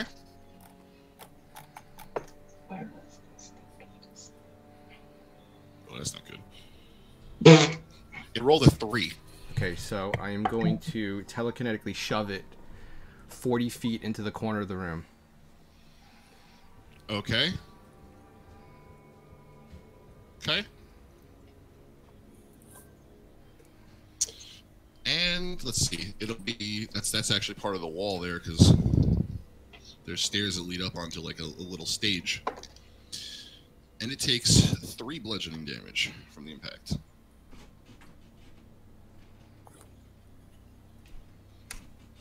Okay, does that end your turn? Yes, it does. Okay, Revenir.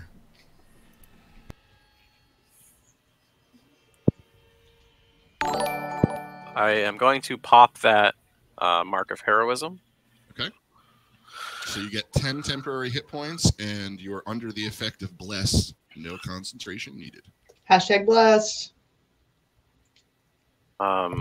Bless gives me a D4 on attacks, correct? And saving throws, yes. Okay.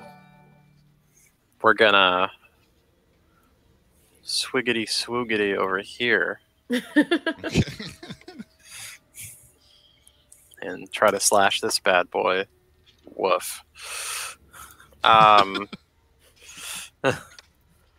a 13 hit? It does. Give me damage. That's gonna be 14 points of damage. Okay.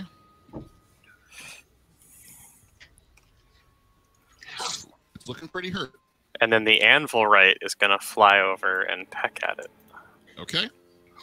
Give it a name.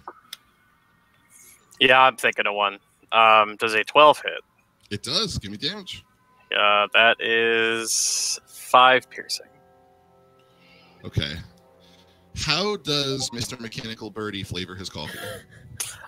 He puts a little oil into that dive and into his coffee, and he just right down into him. Okay. So you guys see this mechanical bird fly over and like dive into the Geist and then come out the other side. And it just crumples to the ground. Okay. You guys still have a Dahlia to deal with. Revenue, does that end your turn? Yeah. Okay. I'm sorry. Hang on one second. What can you do right now, though? That's what I'm looking at. Yeah. Me? Yeah, because you're gun jammed. I got a war pick and a dagger. You are. Okay. Oh no, and one spell.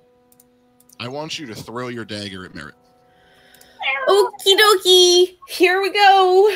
At disadvantage. Yes, at disadvantage. Oh no. 22. That is okay. Yes, that's me. Okay. Wait, Damage. My other roll was a nat 20. Yeah. Oh So man. I'm glad that I did that. 6 points of piercing. Okay. Okay. How you doing? How you doing there, Merritt? I'm in a lot of pain. This the dagger sticks in my side. Ah shit. I'm so sorry. I'm so sorry. It is now your turn. It is my turn. Okay, so I'm going to look down and kind of cover the wound with my hand and pull the dagger out, and I'm going to healing word myself. That is my bonus. Okay. So that is 3, 4, 5, 6 points of healing. Do merit. And the wound closes up a little bit and it's not bleeding too much. And then I'm going to look at Adalia and be like, crap. Well, I guess this is where we're at right now. And I guess... okay, I don't think that I can actually hit her. But I'm actually just going to pull out the short bow that I have and bink! Okay. Because it does less damage than all my others. Okay. Are you doing non-lethal damage, or are you going to try and kill her? No, I'm doing non-lethal damage. I don't think I could actually do lethal damage with this thing, even if I tried. Just making sure. Any attack can be made non-lethal. Yeah. I'm trying to just Please don't snap kill around. me. So that is it's a 15 to hit, so I hit your AC. Okay. That was sorry, what was that to hit? 15. Oh, because you know. Duh. So that is a whopping. Actually, that's 8 points of damage. Okay. Nice. That's fun. Okay. Are you Okay. still standing? Yeah, I'm still going. Going for now. Anything happen? Merritt, does that end your turn? No. Nope. No. She's fine. Okay, yeah, that ends. Well, I'm gonna move up a little bit. I'm gonna move up to here. Okay. All right. Night Song. I need Adalia to make a wisdom saving throw.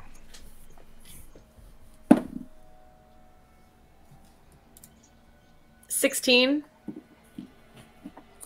Shit. at disadvantage because I'm entangled. No, that work? I'm trying. Is it at disadvantage or no? No, that's Okay, just for I tried to hold person, but I did not succeed. Or would it be at disadvantage because I'm mentally vulnerable because of not being able to person help?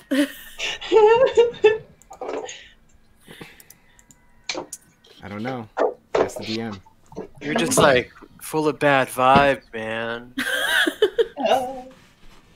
I'm sorry. What were you casting on her again?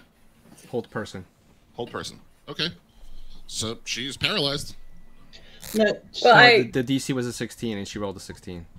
do I roll a disadvantage because of the current state of the world? Yes.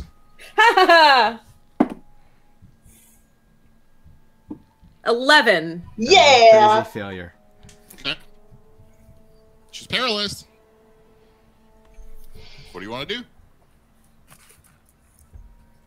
I'll move through the difficult terrain and Okay. try to shake her. Okay. No effect. Okay, that ends my turn. Revenir. So I have seen Night Song attempting to shake Adalia, correct? Mm-hmm. I'm going to try something a little more aggressive, if you'll allow it. I'm going to dash and try to tackle her Okay. to the Sure. ground. Sure. Make an athletics check, please. I am good at those. 18. Okay. So yeah, you dash up here and then jump, like leap through the foliage and the vines, and you just grab her and slam her to the ground, like Lion King. You pinned her. I just elbow drop. Oh my god. Yes. Yes, you give her the lion's elbow. Okay, so you got her pinned to the ground. She's paralyzed. She's wrapped in vines. Like, what else do you want to do with her? Dahlia, you don't try to shank your friends from afar. That's all I got. Okay. Does that end your turn? Yes. Okay. Adalia, please try and attack Revenir with your pick at disadvantage. She has to make a wisdom saving throw because she's held. Oh yeah. Oh yeah, that's right. yeah, She's yeah. paralyzed. Okay, so make a wisdom saving throw, please. Thank you. At Pokemon. disadvantage or at regular? At disadvantage. Okay. First one was an 18. Second one is an 8. Okay, so you are still held. Hooray! Merit. Okay, well, seeing everything that's going on, I guess Merit is going to use her 40 feet to move up to Adalia, and she's going to.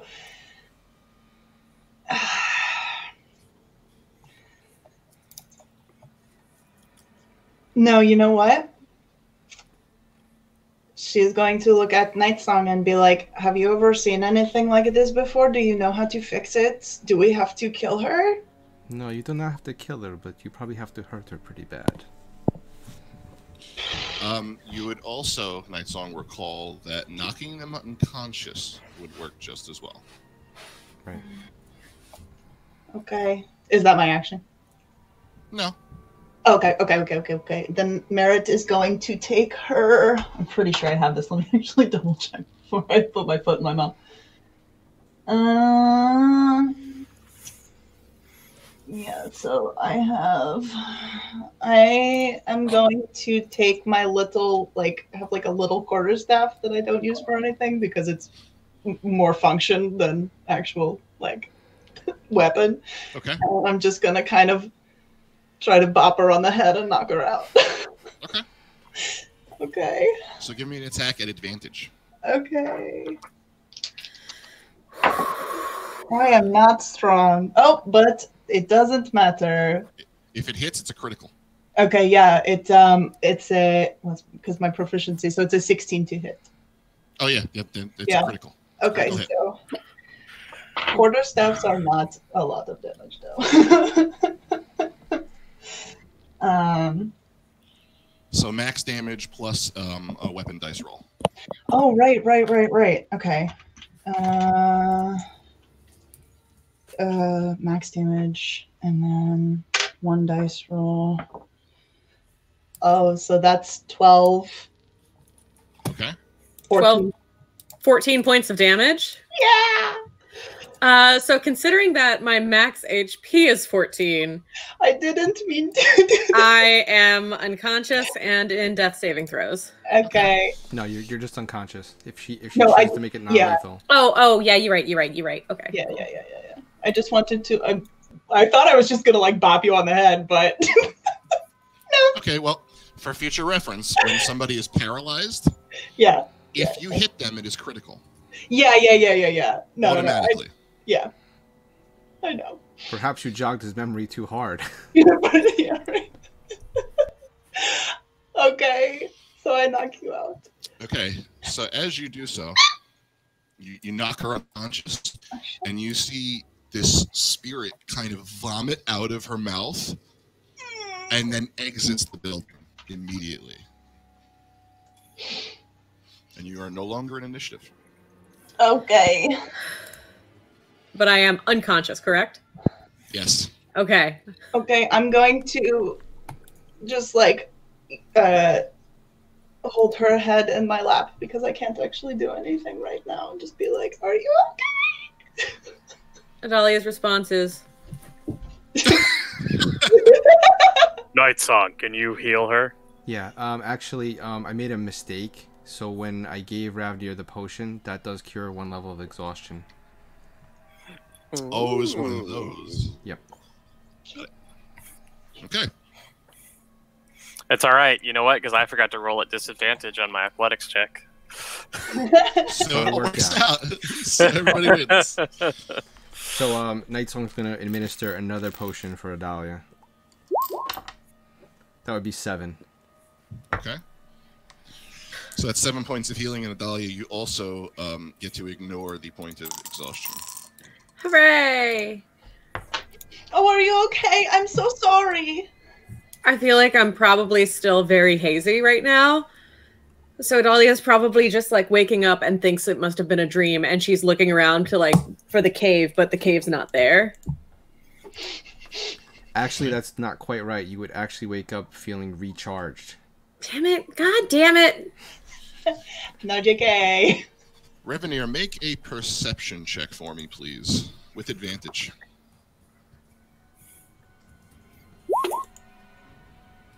I rolled a 20 and an 18. Plus 3 plus my d4 is 27. Okay. So you smell from over here. It's like the stench of death. Coming from where? Over here. Oh. Over where? Oh. He's just gonna start to head over there. Okay. So as you kind of round the corner behind the bar there, you see the corpses of 4 people. Oh no. So there is a man, an adult woman, and 2 children. The adults have had their necks ripped out. The children have been disemboweled and their guts are strewn across the floor and the bar and everywhere behind there. This place is literally hell. And the parents, what you can assume to be the parents, the man and woman, are actually tied. Their arms are bound behind their backs and they're seated on the floor. It looks as though this was staged in such a way so that they were made to watch while their children were disemboweled.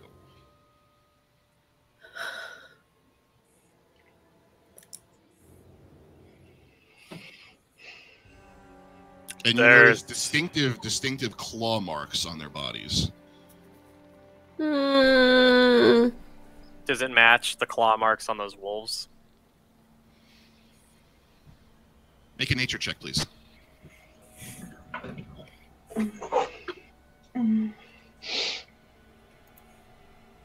15.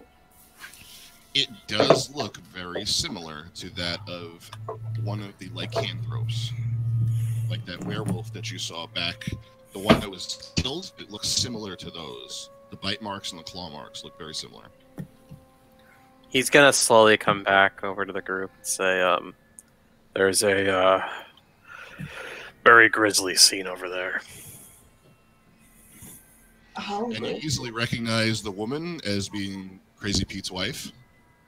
Does the man look like Crazy Pete? Yes, it does. Oh, I don't like it. There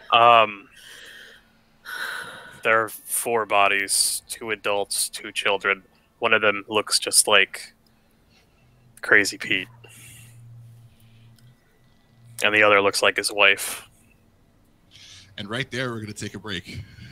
Okay.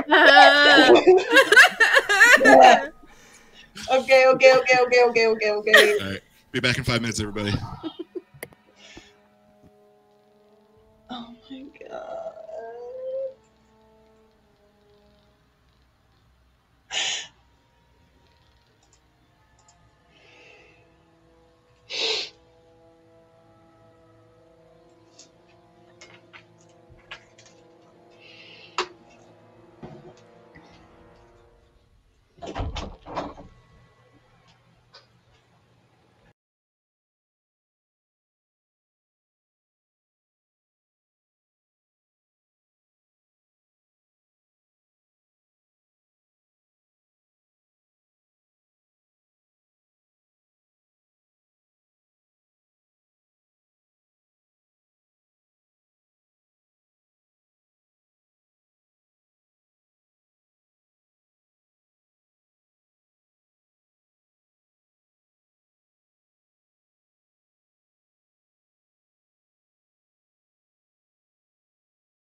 Alrighty then.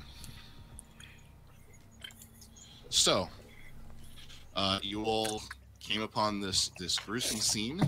What would you like to do? Well, Adalia is going to sit up and like first thing she sees is Merritt, and she's just immediately like goes like even paler than Charity was, and she was like, I didn't. It's okay. I'm fine now. Well, I'll be fine. I know that you didn't mean it. I've seen a lot of like weird shit, and this is definitely not the weirdest thing that's ever happened to me. So don't feel bad, please. I am truly sorry, but it won't. We'll find a way. It won't happen again, I'm sure. And she's gonna kind of look down at Pip and see the damage and be just kind of like, ooh.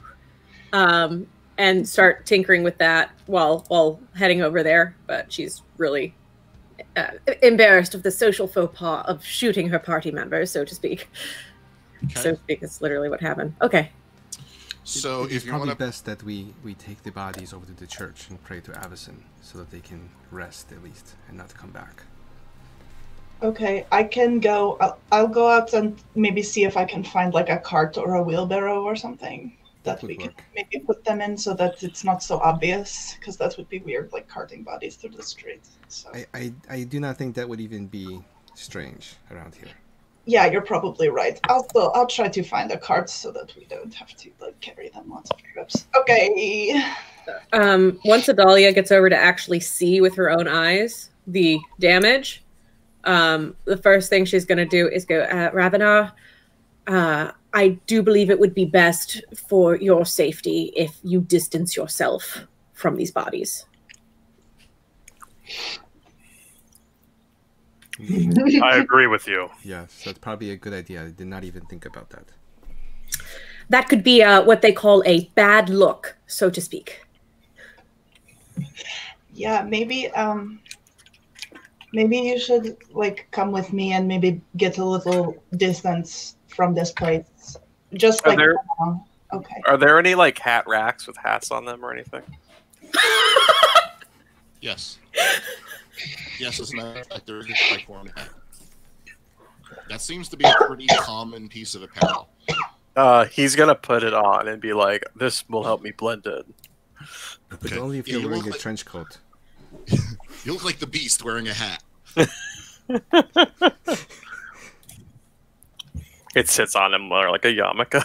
Yeah, really. Yes, your mane like poofs out from underneath it, like. You know, maybe we should just like this isn't going to fit you. Are there any like big cloaks or anything on the walls? Make an investigation check. Or Okay. is there a cloak store in town? The cloak store. Cloaks There are is- us. Well, there is a general store. There is actually a general, goods and whatever. So basically the person who owns the stables also runs the general store. That is a 19. Okay. Yeah, you find a cloak. Doesn't look like it's necessarily big enough for him, though. Okay. I think that maybe if, like, okay, I'm just going to kind of, put it not hood up, but just, like, take the fabric part and kind of, like, drape it over his head a little bit and be like, I think that's good enough for now, but maybe we should find you something a little that, like, really covers your mane. Okay. Okay. Maybe we can go find a shop of some sort to distance ourselves from this scenario. Yeah, that's probably good. But I don't have any money, so I can't help you there. I'm sorry. That's true. I only really have some money from where I'm from. Adalia. I give him 10 sons. And sons are gold. Okay. I have 20 sons total. If you all wouldn't mind picking up a couple of things, that would be simply lovely. Yeah. Okay, so how about this? How about I will find a cart for to like get them to the church, and then Ravnir and I can go see if we can find some like supplies and maybe a coat for him, and maybe if like we can find some horses to borrow, maybe for tomorrow. But I think maybe we want to sleep in a house tonight, or no? We can do that. I don't mind buying horses for everybody. Okay. That sounds good. Okay. So I'm gonna go outside and see if I can find any like carts or wheelbarrows or anything, just kind of hanging out. Perhaps we should notify the king of this village of what happened in this home, too. Oh, I don't think that like villages have kings. They probably just have like They probably have a clan leader, so we should tell their clan leader what happened. Well, you should not do that. No, I think one of you should. No. Okay. When we go to the church, I will let them know where this house is, that it is not safe here, and there was something grave that happened. Okay. All right. I try to find a cart. Okay. So you find there's, like I said, there's a general store, Brelet General. Does Revenir go in with you, or is it just you? I think it's probably just me for now. Okay. So you go in and you find a husky old woman behind the counter. She's got kind of a nasty scar running diagonally down her left eye. And she sort of like looks you up and down with her good eye. Yeah, what can I do for you? Hi. I was wondering if maybe I could if you had maybe a cart or a wheelbarrow that I could just borrow for maybe an hour. You want to borrow a cart for an hour? Yeah. You know, just I have some things that I need to move really quickly, but I'm not going to need to buy it or keep it or anything. I just need to borrow it. She says, you can rent it if you want. Okay, how much would that be to rent it for like an hour? 2 moons. Okay, I can actually do that. And Merritt has this like teeny little coin pouch, and she kind of looks in it. Yeah. Okay. I slide them across the counter. So yeah, okay, thanks. Cart's around back. Go ahead, help yourself. Excellent. Okay, I will be right back because I'm coming back for you. Okay. And I say if the graph digger's out back, hey, just tell him Large Marge sent you. Oh, that's such a lovely name. I'm Merritt. Yeah, sure. Yeah. Okay, you don't care. Okay, I'm leaving. Okay. So you go around back to the general store. You easily find a cart. There's no graph digger. Graph is another word for a grave on Innistrad. Mm-hmm. Okay.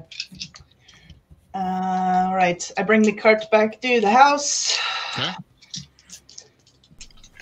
All right. So Merritt comes back pulling this cart, easily big enough to put any of the bodies in. Okay. So here, that way we can like transport them real easy to the church. And I guess I'll try. No. She's not going to do that. Okay, so to save everyone the trouble, Nightsong will pick up all the bodies very easily and carry them. Okay. So you have no problem moving the husband and wife. The children, they don't stay together. They fall into a few pieces. It's more than one trip. I'll take some of my entertainer's clothes and try to wrap them. What's the remains? Okay. I wanted to make a joke about using my mess kit. Get it? It's definitely a mess. Hey! Too soon. It is definitely a mess. Couldn't we use that cloak too that didn't fit Ravenir and wrap them up in that? So you don't have to destroy your clothes? Sure, that works. Sure. All right, so Ooh, but does it have any cat fur on it? No. No? Okay. I just don't want anything that could tie him to this being put. What do you think? CSI Innistrad gonna show up? Yeah, that CSI is not going to come investigating you guys because they found that Ryan here. Looks like we're gonna need a mess kit. You gotta put your glasses on after you say that, though. He did. That's what I did. I went, we're gonna need a mess kit. Yes. Awesome. Okay. So you clean up the bodies, you bring them all out to the cart. What would you like to do? Okay, do you guys want to take these to the church and maybe I will go see if I can go back to the goods store? Do you want me to get anything, Adalia, you said? Yes. I just a couple little things that I realized I was missing, and I'll just hand over what I'll message you stuff I'm looking for. Okay. Scroll wheel. Oh, that's why. Okay. All right. So who's gonna go take care of the bodies and bring them to the graveyard, and who's gonna go back to the store? Nightsong will take him to the graveyard. Okay. Yeah, Merritt really does not want to go anywhere near a church. Okay. So she's going to go to the store.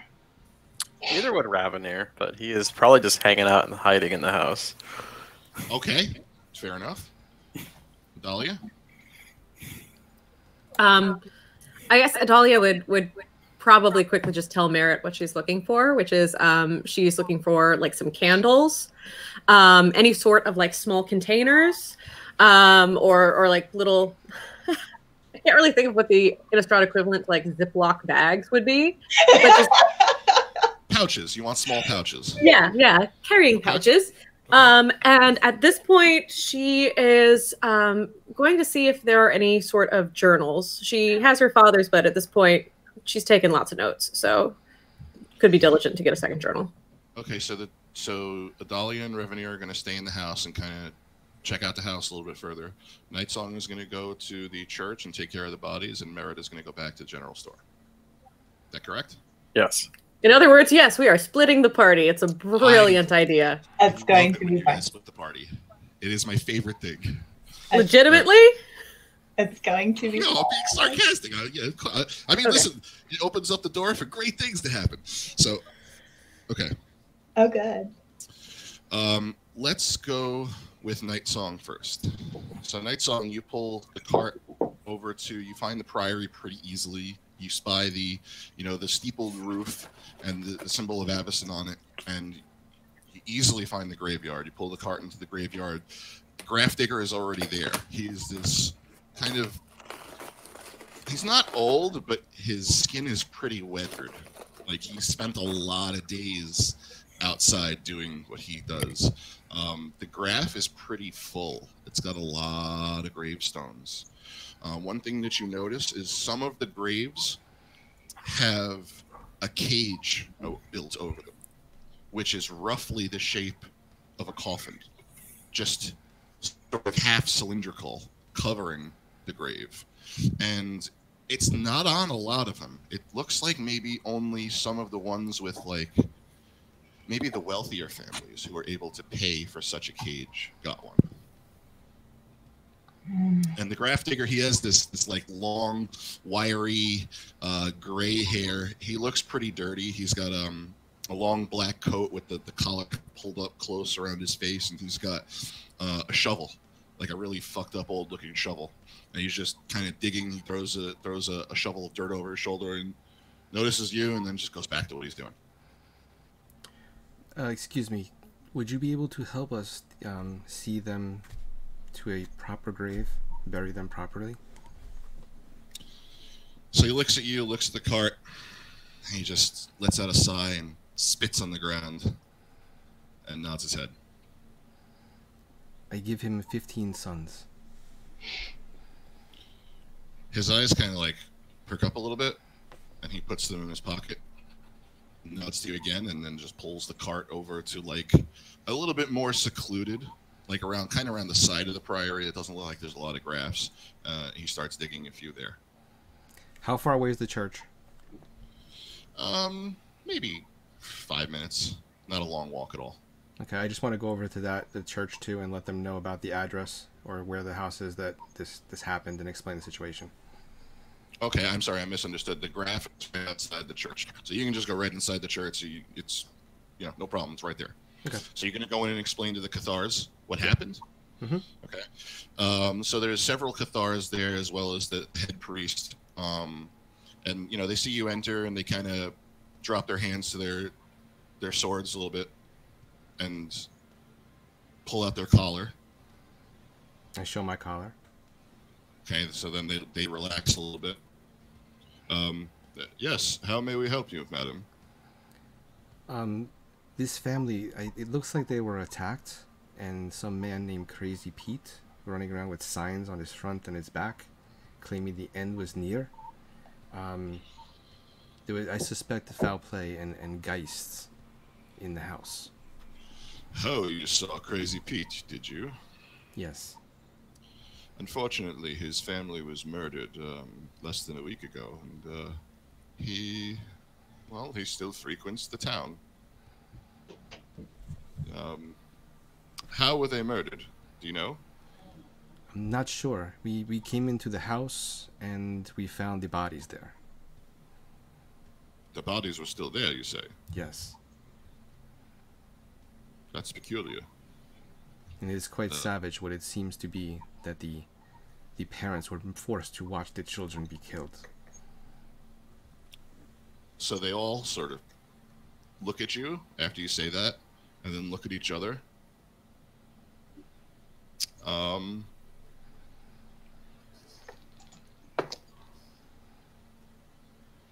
It looks as though they're kind of trying to decide whether they can trust you. Okay. Can I roll persuasion? You sure can.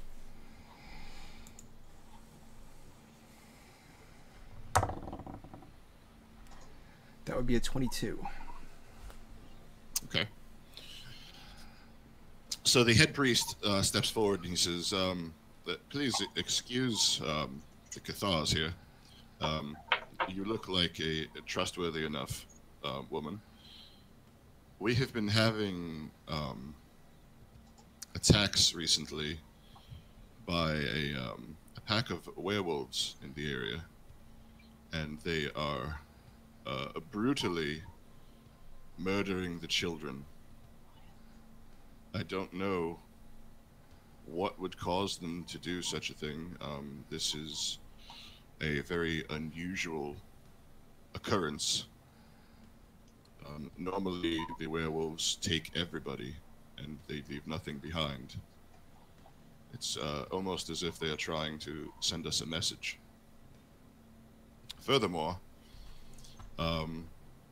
there have been odd sightings around the town of creatures who appear to have been sewn together. Have you ever seen anything? Are you describing a scab? A scab? Something a stitcher would make. Yes, that does make sense. However, I have never known stitchers to use animals in their creations. Typically, they keep to using human parts. We have been having reports from the villagers of canine-type creatures who have been sewn together. Interesting. It has been most worrisome. To add to that, things have been going missing in the village, as if they were being stolen. What type of things are missing? The valuables from some of our more wealthier residents. There are not many of them, I will admit, but the houses are being infiltrated, and some of their belongings are being removed from the premises. Can I make an offering to the church to help ease the suffering that you're having? He says, oh, that would be most appreciated. Avison would bless you greatly. Avison. Okay. She actually pulls out 5 holies. Okay. So that would be the equivalent of, what, 50 suns? Yeah, he looks overjoyed. He says, this is the biggest donation that we've ever received. This will go to good use. Perhaps we can build some more cages and prevent our residents' dead relatives from exiting the blessed sleep, as it were. I wish for that too. Is there anything else I can help you with? No, I think that is it. I just want to make sure that all loose ends were tied up and they were properly buried. Oh, very good. Very good. Please, come back if you have any other questions for us, and we may help you. I will. Thank you very much.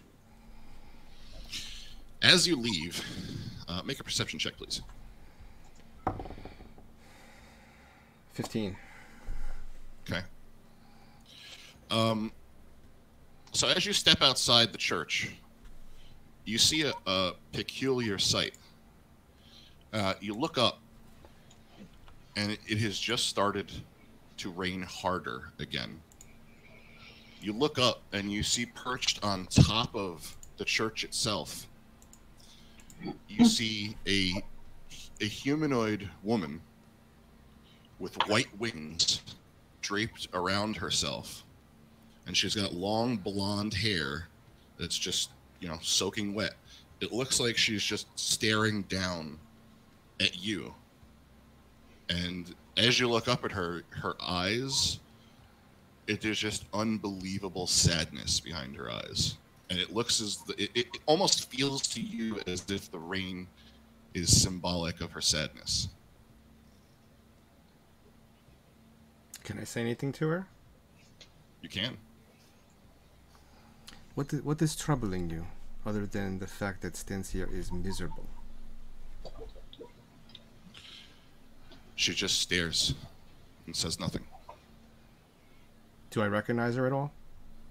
No. Can I tell what flight of angel she is? Make a history check.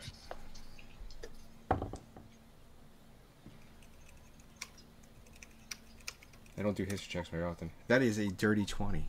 The dirtiest of dirty 20s. Okay. You don't see anything that would particularly mark her from any of the one flights. So it doesn't look like there's anything defining her, really. And then, so as you're talking to her and she's just staring down at you, you hear the flapping of wings, and on another building, another angel comes down and just does the same thing. And then you look over and a third one appears, and they're just sitting on top of the buildings, perched. And another one. And suddenly when you look around, there's now maybe 10 of them. And they're all just watching. Do they look hostile? Nope. They look sad. They look heartbroken. And they're not responding to anything that I say, right? Are you saying it in common? Yeah, I say it in common because I don't speak Celestial. No response. I won't dare speak it in Infernal. Okay. Natalia and Revenir. So, while you are in the house, please both of you make an investigation check for me. Okay. Let's see. That is going to be an 18. Okay. I got the letter V. Okay. All right. So Adalia, you do find a journal, which looks like it's written by a man named Pete, but you do find his last name. His last name is Winchester. Okay. It kind of details how he feels like he was losing his mind, that he was noticing things fly around in the house. Mm-hmm. And he tells his wife about it, and his wife thinks that he's crazy.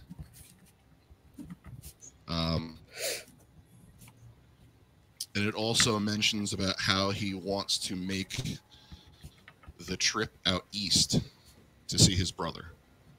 Okay. And his brother's name is Oliver. He mentions that his brother is a gunsmith. This is interesting information to have.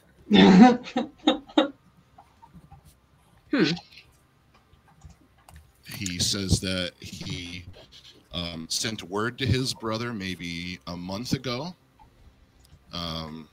It appears that they were in collaboration with one another. Like maybe Pete might have been somewhat of a tinkerer himself, though you see no evidence of that in his house. Would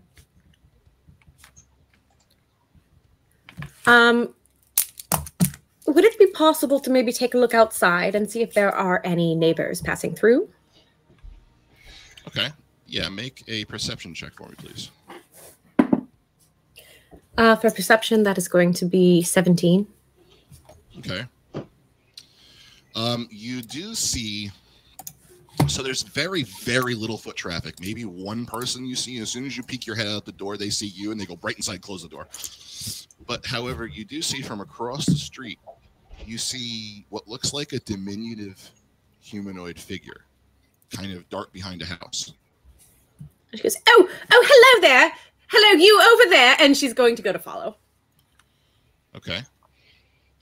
So you go across the street and behind the house where you saw this figure, and kind of down the alleyway, say a good 50, 60 feet, you see that same diminutive figure. It's maybe no more than 3, possibly 4 feet tall. It doesn't look like it has a head. Oh, good. And it's just kind of running. Like, you see it from behind. You see it's kind of just, like, running away from you, and it's got something slung over its shoulder. Would I notice that it has no head? Yeah. I mean, where its head should be, there's just shoulders. All right. She's going to call out and go, Ravana, I think we've got something interesting over here. And,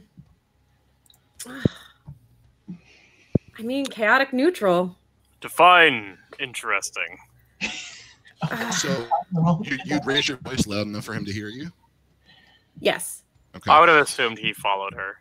So the figure turns around, and you can see it's not that it doesn't have a head; it's that it's whatever its head should be is actually sunk like down into its chest, and instead of a head, you see a big glass eye, like almost looks like a fishbowl with a huge eye inside, and there's like some kind of liquid sloshing around that goes like halfway up the bowl.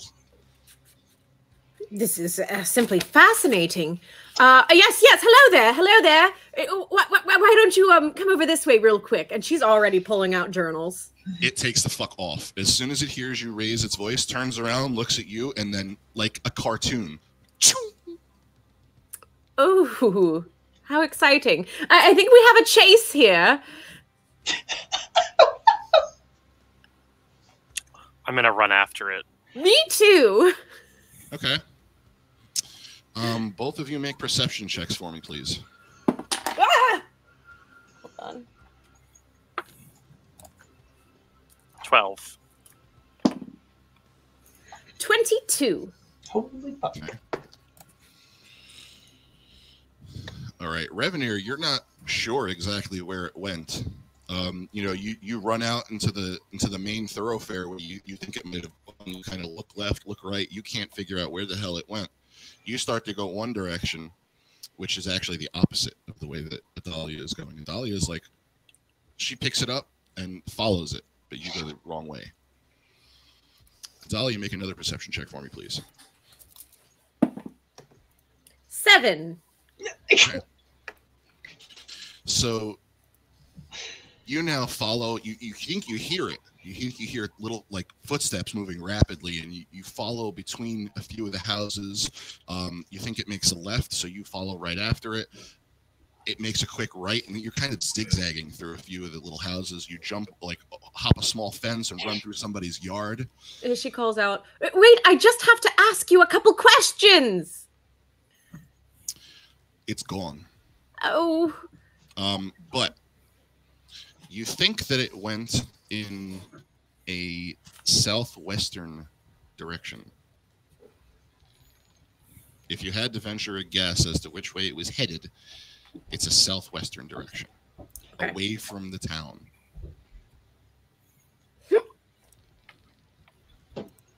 Okay. Now Dolly's gonna let out a blast. Do I know how to get back? Yes. Okay. The I'll town head is not very large. It's pretty easy to find your way back to Crazy Pete's house. Okay. Does Ravenar also find his way back, or do we have to find each other before going back? Yes. Well, as an Okay. outlander, I just know where my directions. Okay. Cool. Yeah, he comes back and tells you he came up with nothing. Awesome. At this point, she's just gonna look up and go, you did see him too, correct?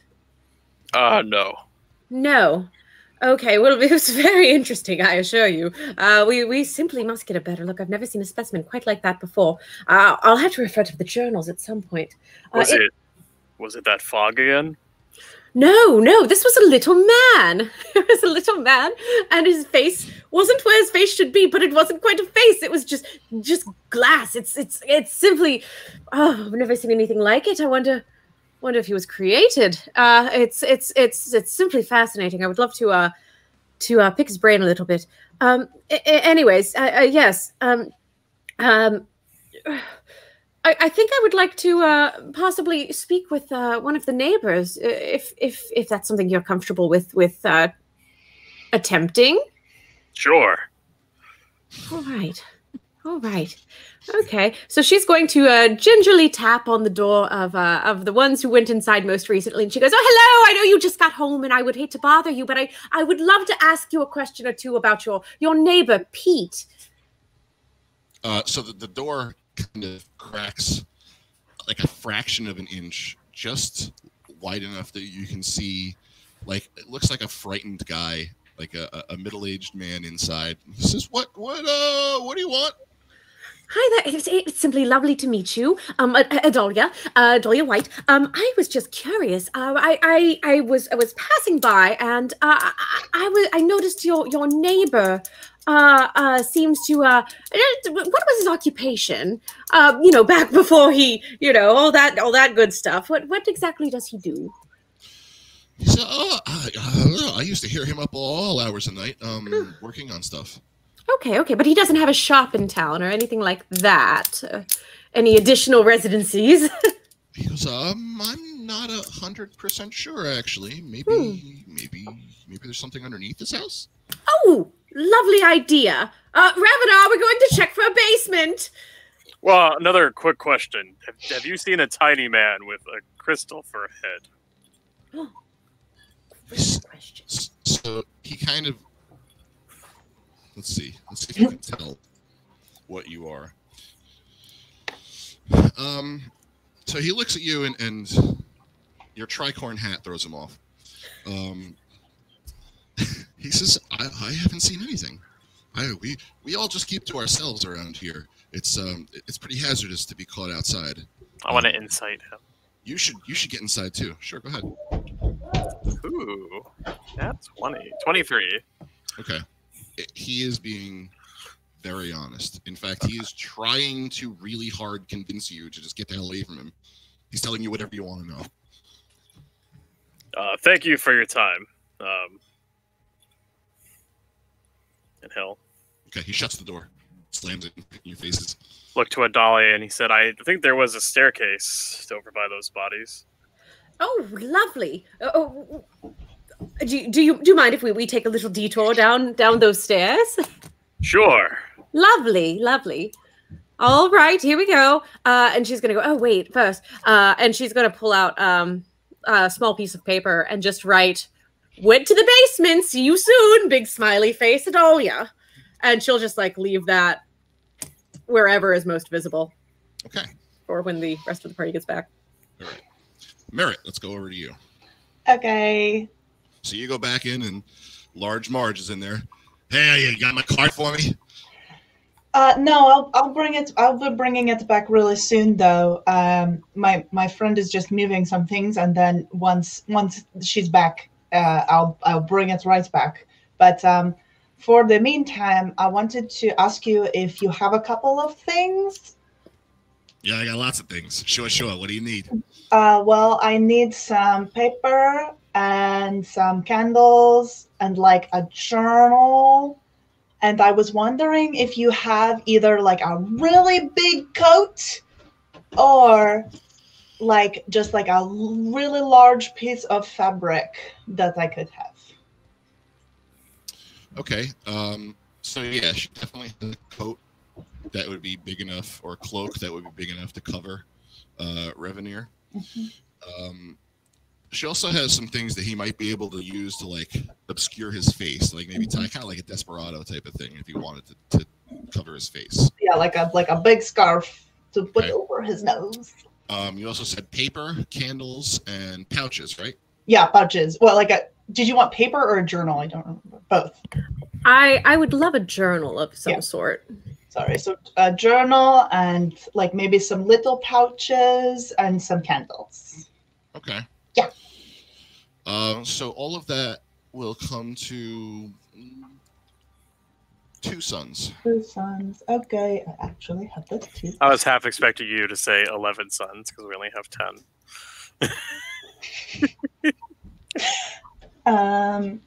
And then I wanted to ask if you know of a place, or if you are the place, maybe to like either borrow or buy some horses.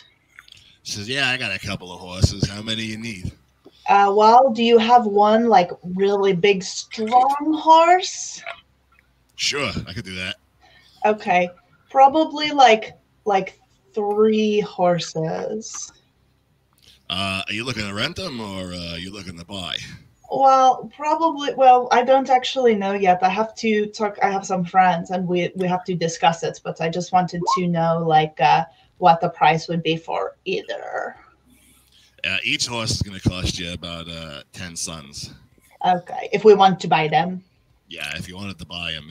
If you wanted to rent them, it's like a day-by-day basis. Okay. Well, thank you, Miss March. Yeah, sure. Come back if you need anything. Okay, I really appreciate it. And she just kind of like scoops everything in her arms. Yeah, okay, come back soon. Hey, don't get killed, huh? Oh, that's a nice thing for you to wish on me. I'll see you soon. Okay. Night Song, let's go back to you. Okay. So you're still standing outside, and now there's a gaggle of angels all hanging around, just staring, not necessarily staring at you, just they have that sort of 1,000-yard stare. I don't think it would be wise to go climb the building to go up to them. Can I motion to them to see if one of them will come down? Yeah, so you kind of like wave your arms. They don't look like they're paying any attention to you.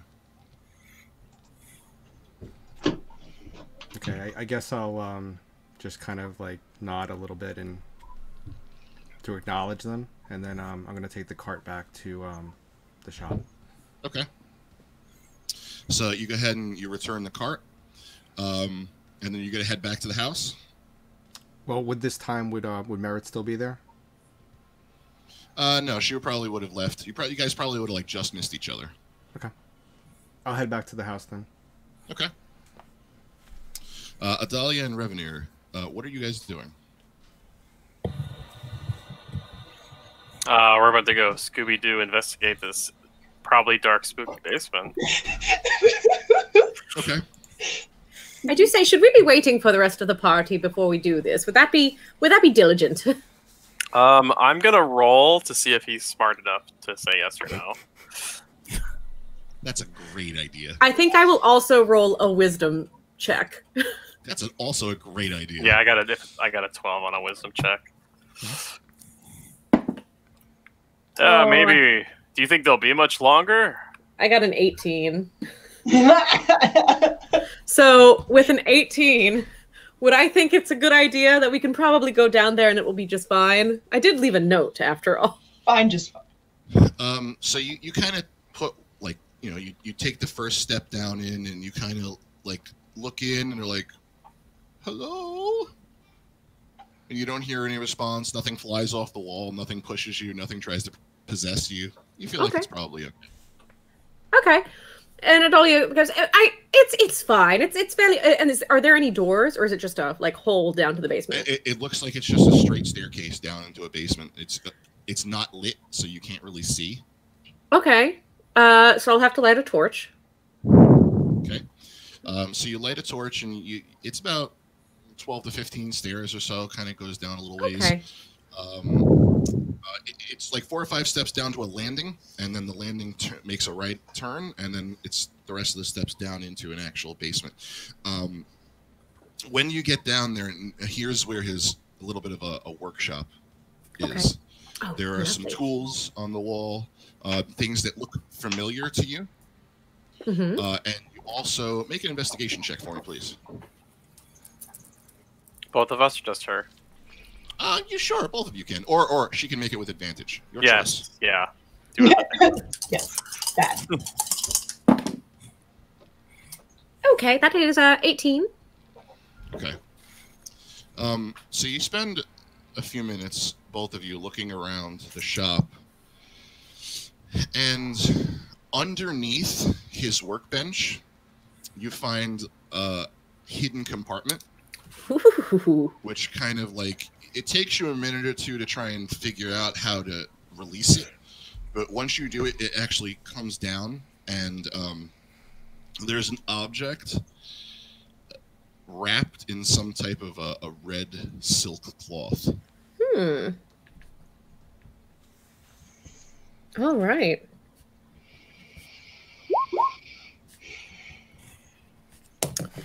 How interesting indeed.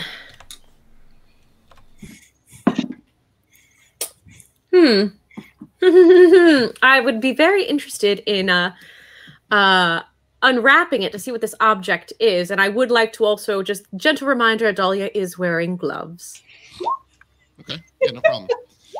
So you unwrap it, and you kind of get, as you pick it up, you get a little bit excited, and then as you're unwrapping it, you kind of get like your excitement peaks because you see that it's a pistol. Go ahead into D&D Beyond, and please add the Mage Lock pistol.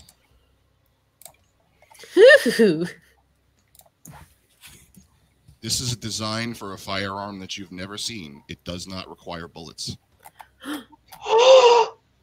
Ooh. How exciting.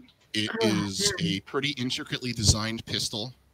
It has runes of a peculiar design that you've never seen, etched on the cylinders. It looks like a revolver, but there are no places to put bullets.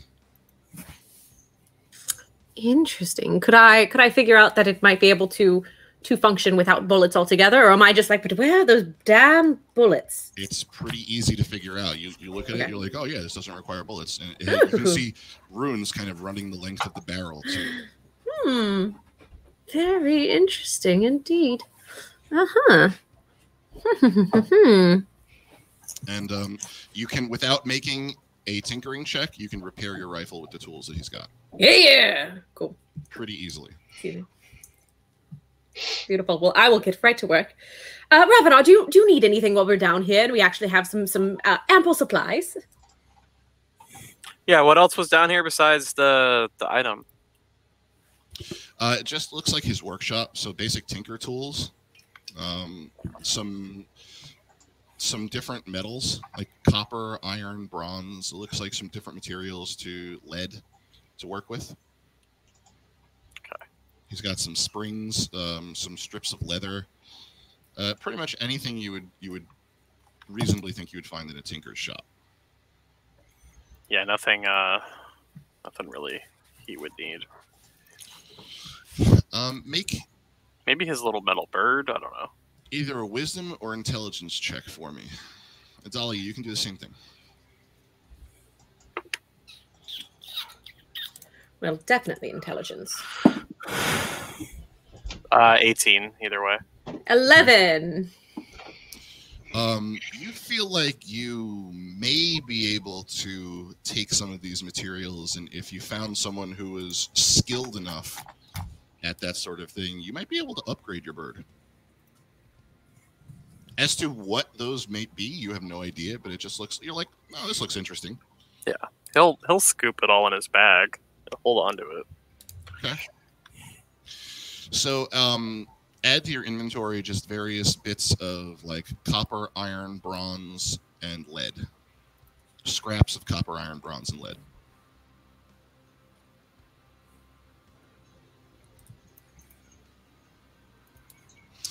All right. It's about this time that everybody has returned to the house. What would you all like to do? I would like to fill them in on the angels that I saw. Okay. So Night Song tells you that there's a bunch of angels that are starting to gather in the town and are not really doing anything. They just look sad. And you all noticed this too, that the rain has picked up again, like immensely. Do any of their characters, have they ever met an angel or seen one? You've heard stories of angels. Probably none of you have ever met one.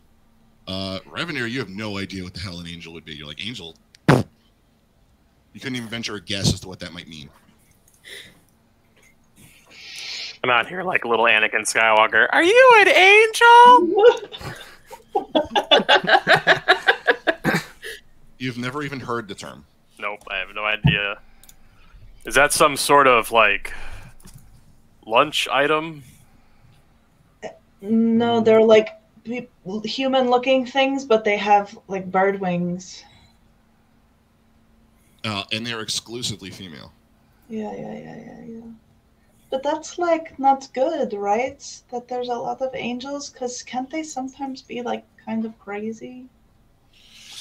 Well, you would all know that since the attack on Thraben, which you've, except Revenir, all of you have heard about, Avacyn, there have been stories that Avacyn has returned, and word has kind of spread that her protective magic and everything concerning Avacyn is kind of strengthening, as well as angels have kind of been sighted more often now, as if they're like they've returned under her orders and are like doing their job once again. But they're still not like, it's not often that you see one, if ever. The fact that they are sad is a bad thing, but just them being around, they do protect humans. So it's a good thing for that. Okay. Yeah, I don't know a lot about them. Okay. They're not particularly fond of vampires, though. But what does that mean for you? I'm not sure. I've only met one. In your experience with angels, do instead of wings they ever have a sunken head that looks like possibly a fishbowl with an eyeball in it that is hanging out of their chest, just out of curiosity?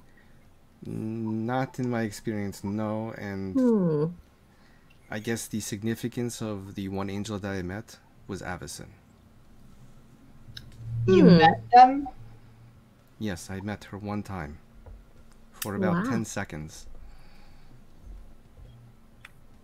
How old are you? I'm 50 years old. Oh, okay. She does not look 50 years old. Yeah. but still, it is relatively young for a vampire. You know, I always thought that vampires like didn't really eat like food. You're referring to a full vampire. That is not what I am. Oh, okay. No, I don't. I mean, I don't know the difference. Okay, so let me try to break it down for you. Let me split. No, there is too much. So a vampire would sire somebody to become a vampire. I was not sired. I was born like this. Oh. I guess I didn't realize that that was a thing either. To my knowledge, I am the only one of my kind. At hearing, quote, only one of my kind, Adalia has her journal out and is writing all the notes, trying to act like she's not eavesdropping like fuck right now. So Okay. do you get older then? Are you going to stop getting older at some point? Yeah, when I turned about 20, I did not age anymore. Huh. I can make myself look older if I wish, but I do not wish.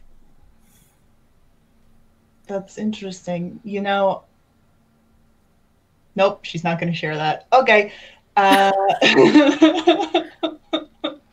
Adalia looks up and goes, you know what? You know, I think I knew that like vampires could change their appearance sometimes. Do I know that? Okay. But So, just as you say that and you start asking questions about her looking different, she changes herself to look like Adalia. oh shit. Oh well, I guess I didn't know that it was like that so much. But Adalia doesn't actually see this. Only you do. Oh well, that's freaky. You can do that. Wow. Okay.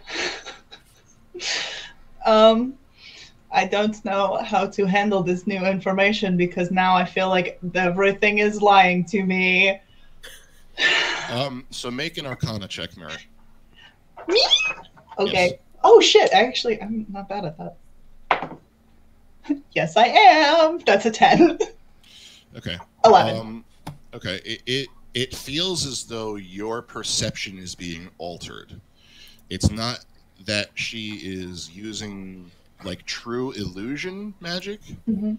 because nobody else sees what you're seeing. Only you see what you're seeing.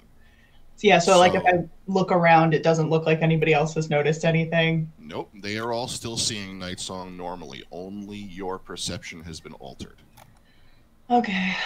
Yeah, so Merritt's like, so are you just like in my brain right now? Is that what is happening? She says this really softly. It is not an invasion of the mind. It is something that we are all born with, or we are all created with, to be able to hide our true form.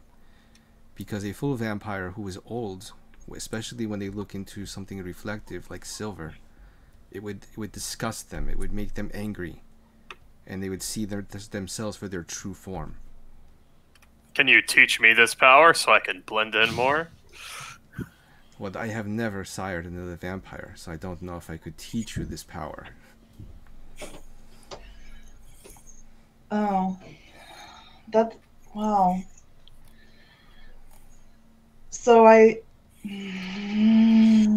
Could you trick people into thinking I was a wolf man instead of a lion man? No, I So I don't would- think that's better. I think I that's feel like probably a lot worse. So I could blend in better. No, you would want her to make you look like a regular person, not a wolf.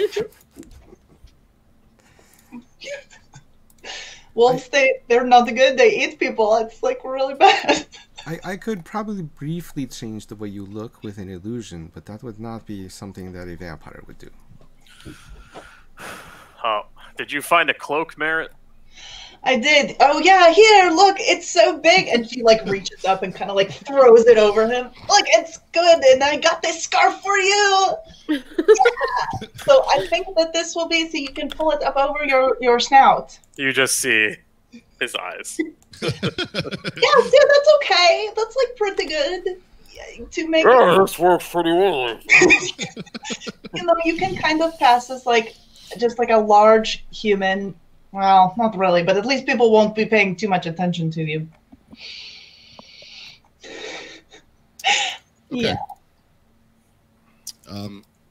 What else would you guys like to accomplish? I mean, do we want to stay here for a little while? You said we got here, it was like midday, so it's probably not that late yet. It's well, about now. It's probably approaching nighttime. Okay. I will inform them about Fish Eye Boy. Fishy boy! Fishy boy. You know what? I'm actually curious. Like, where do these doors go to?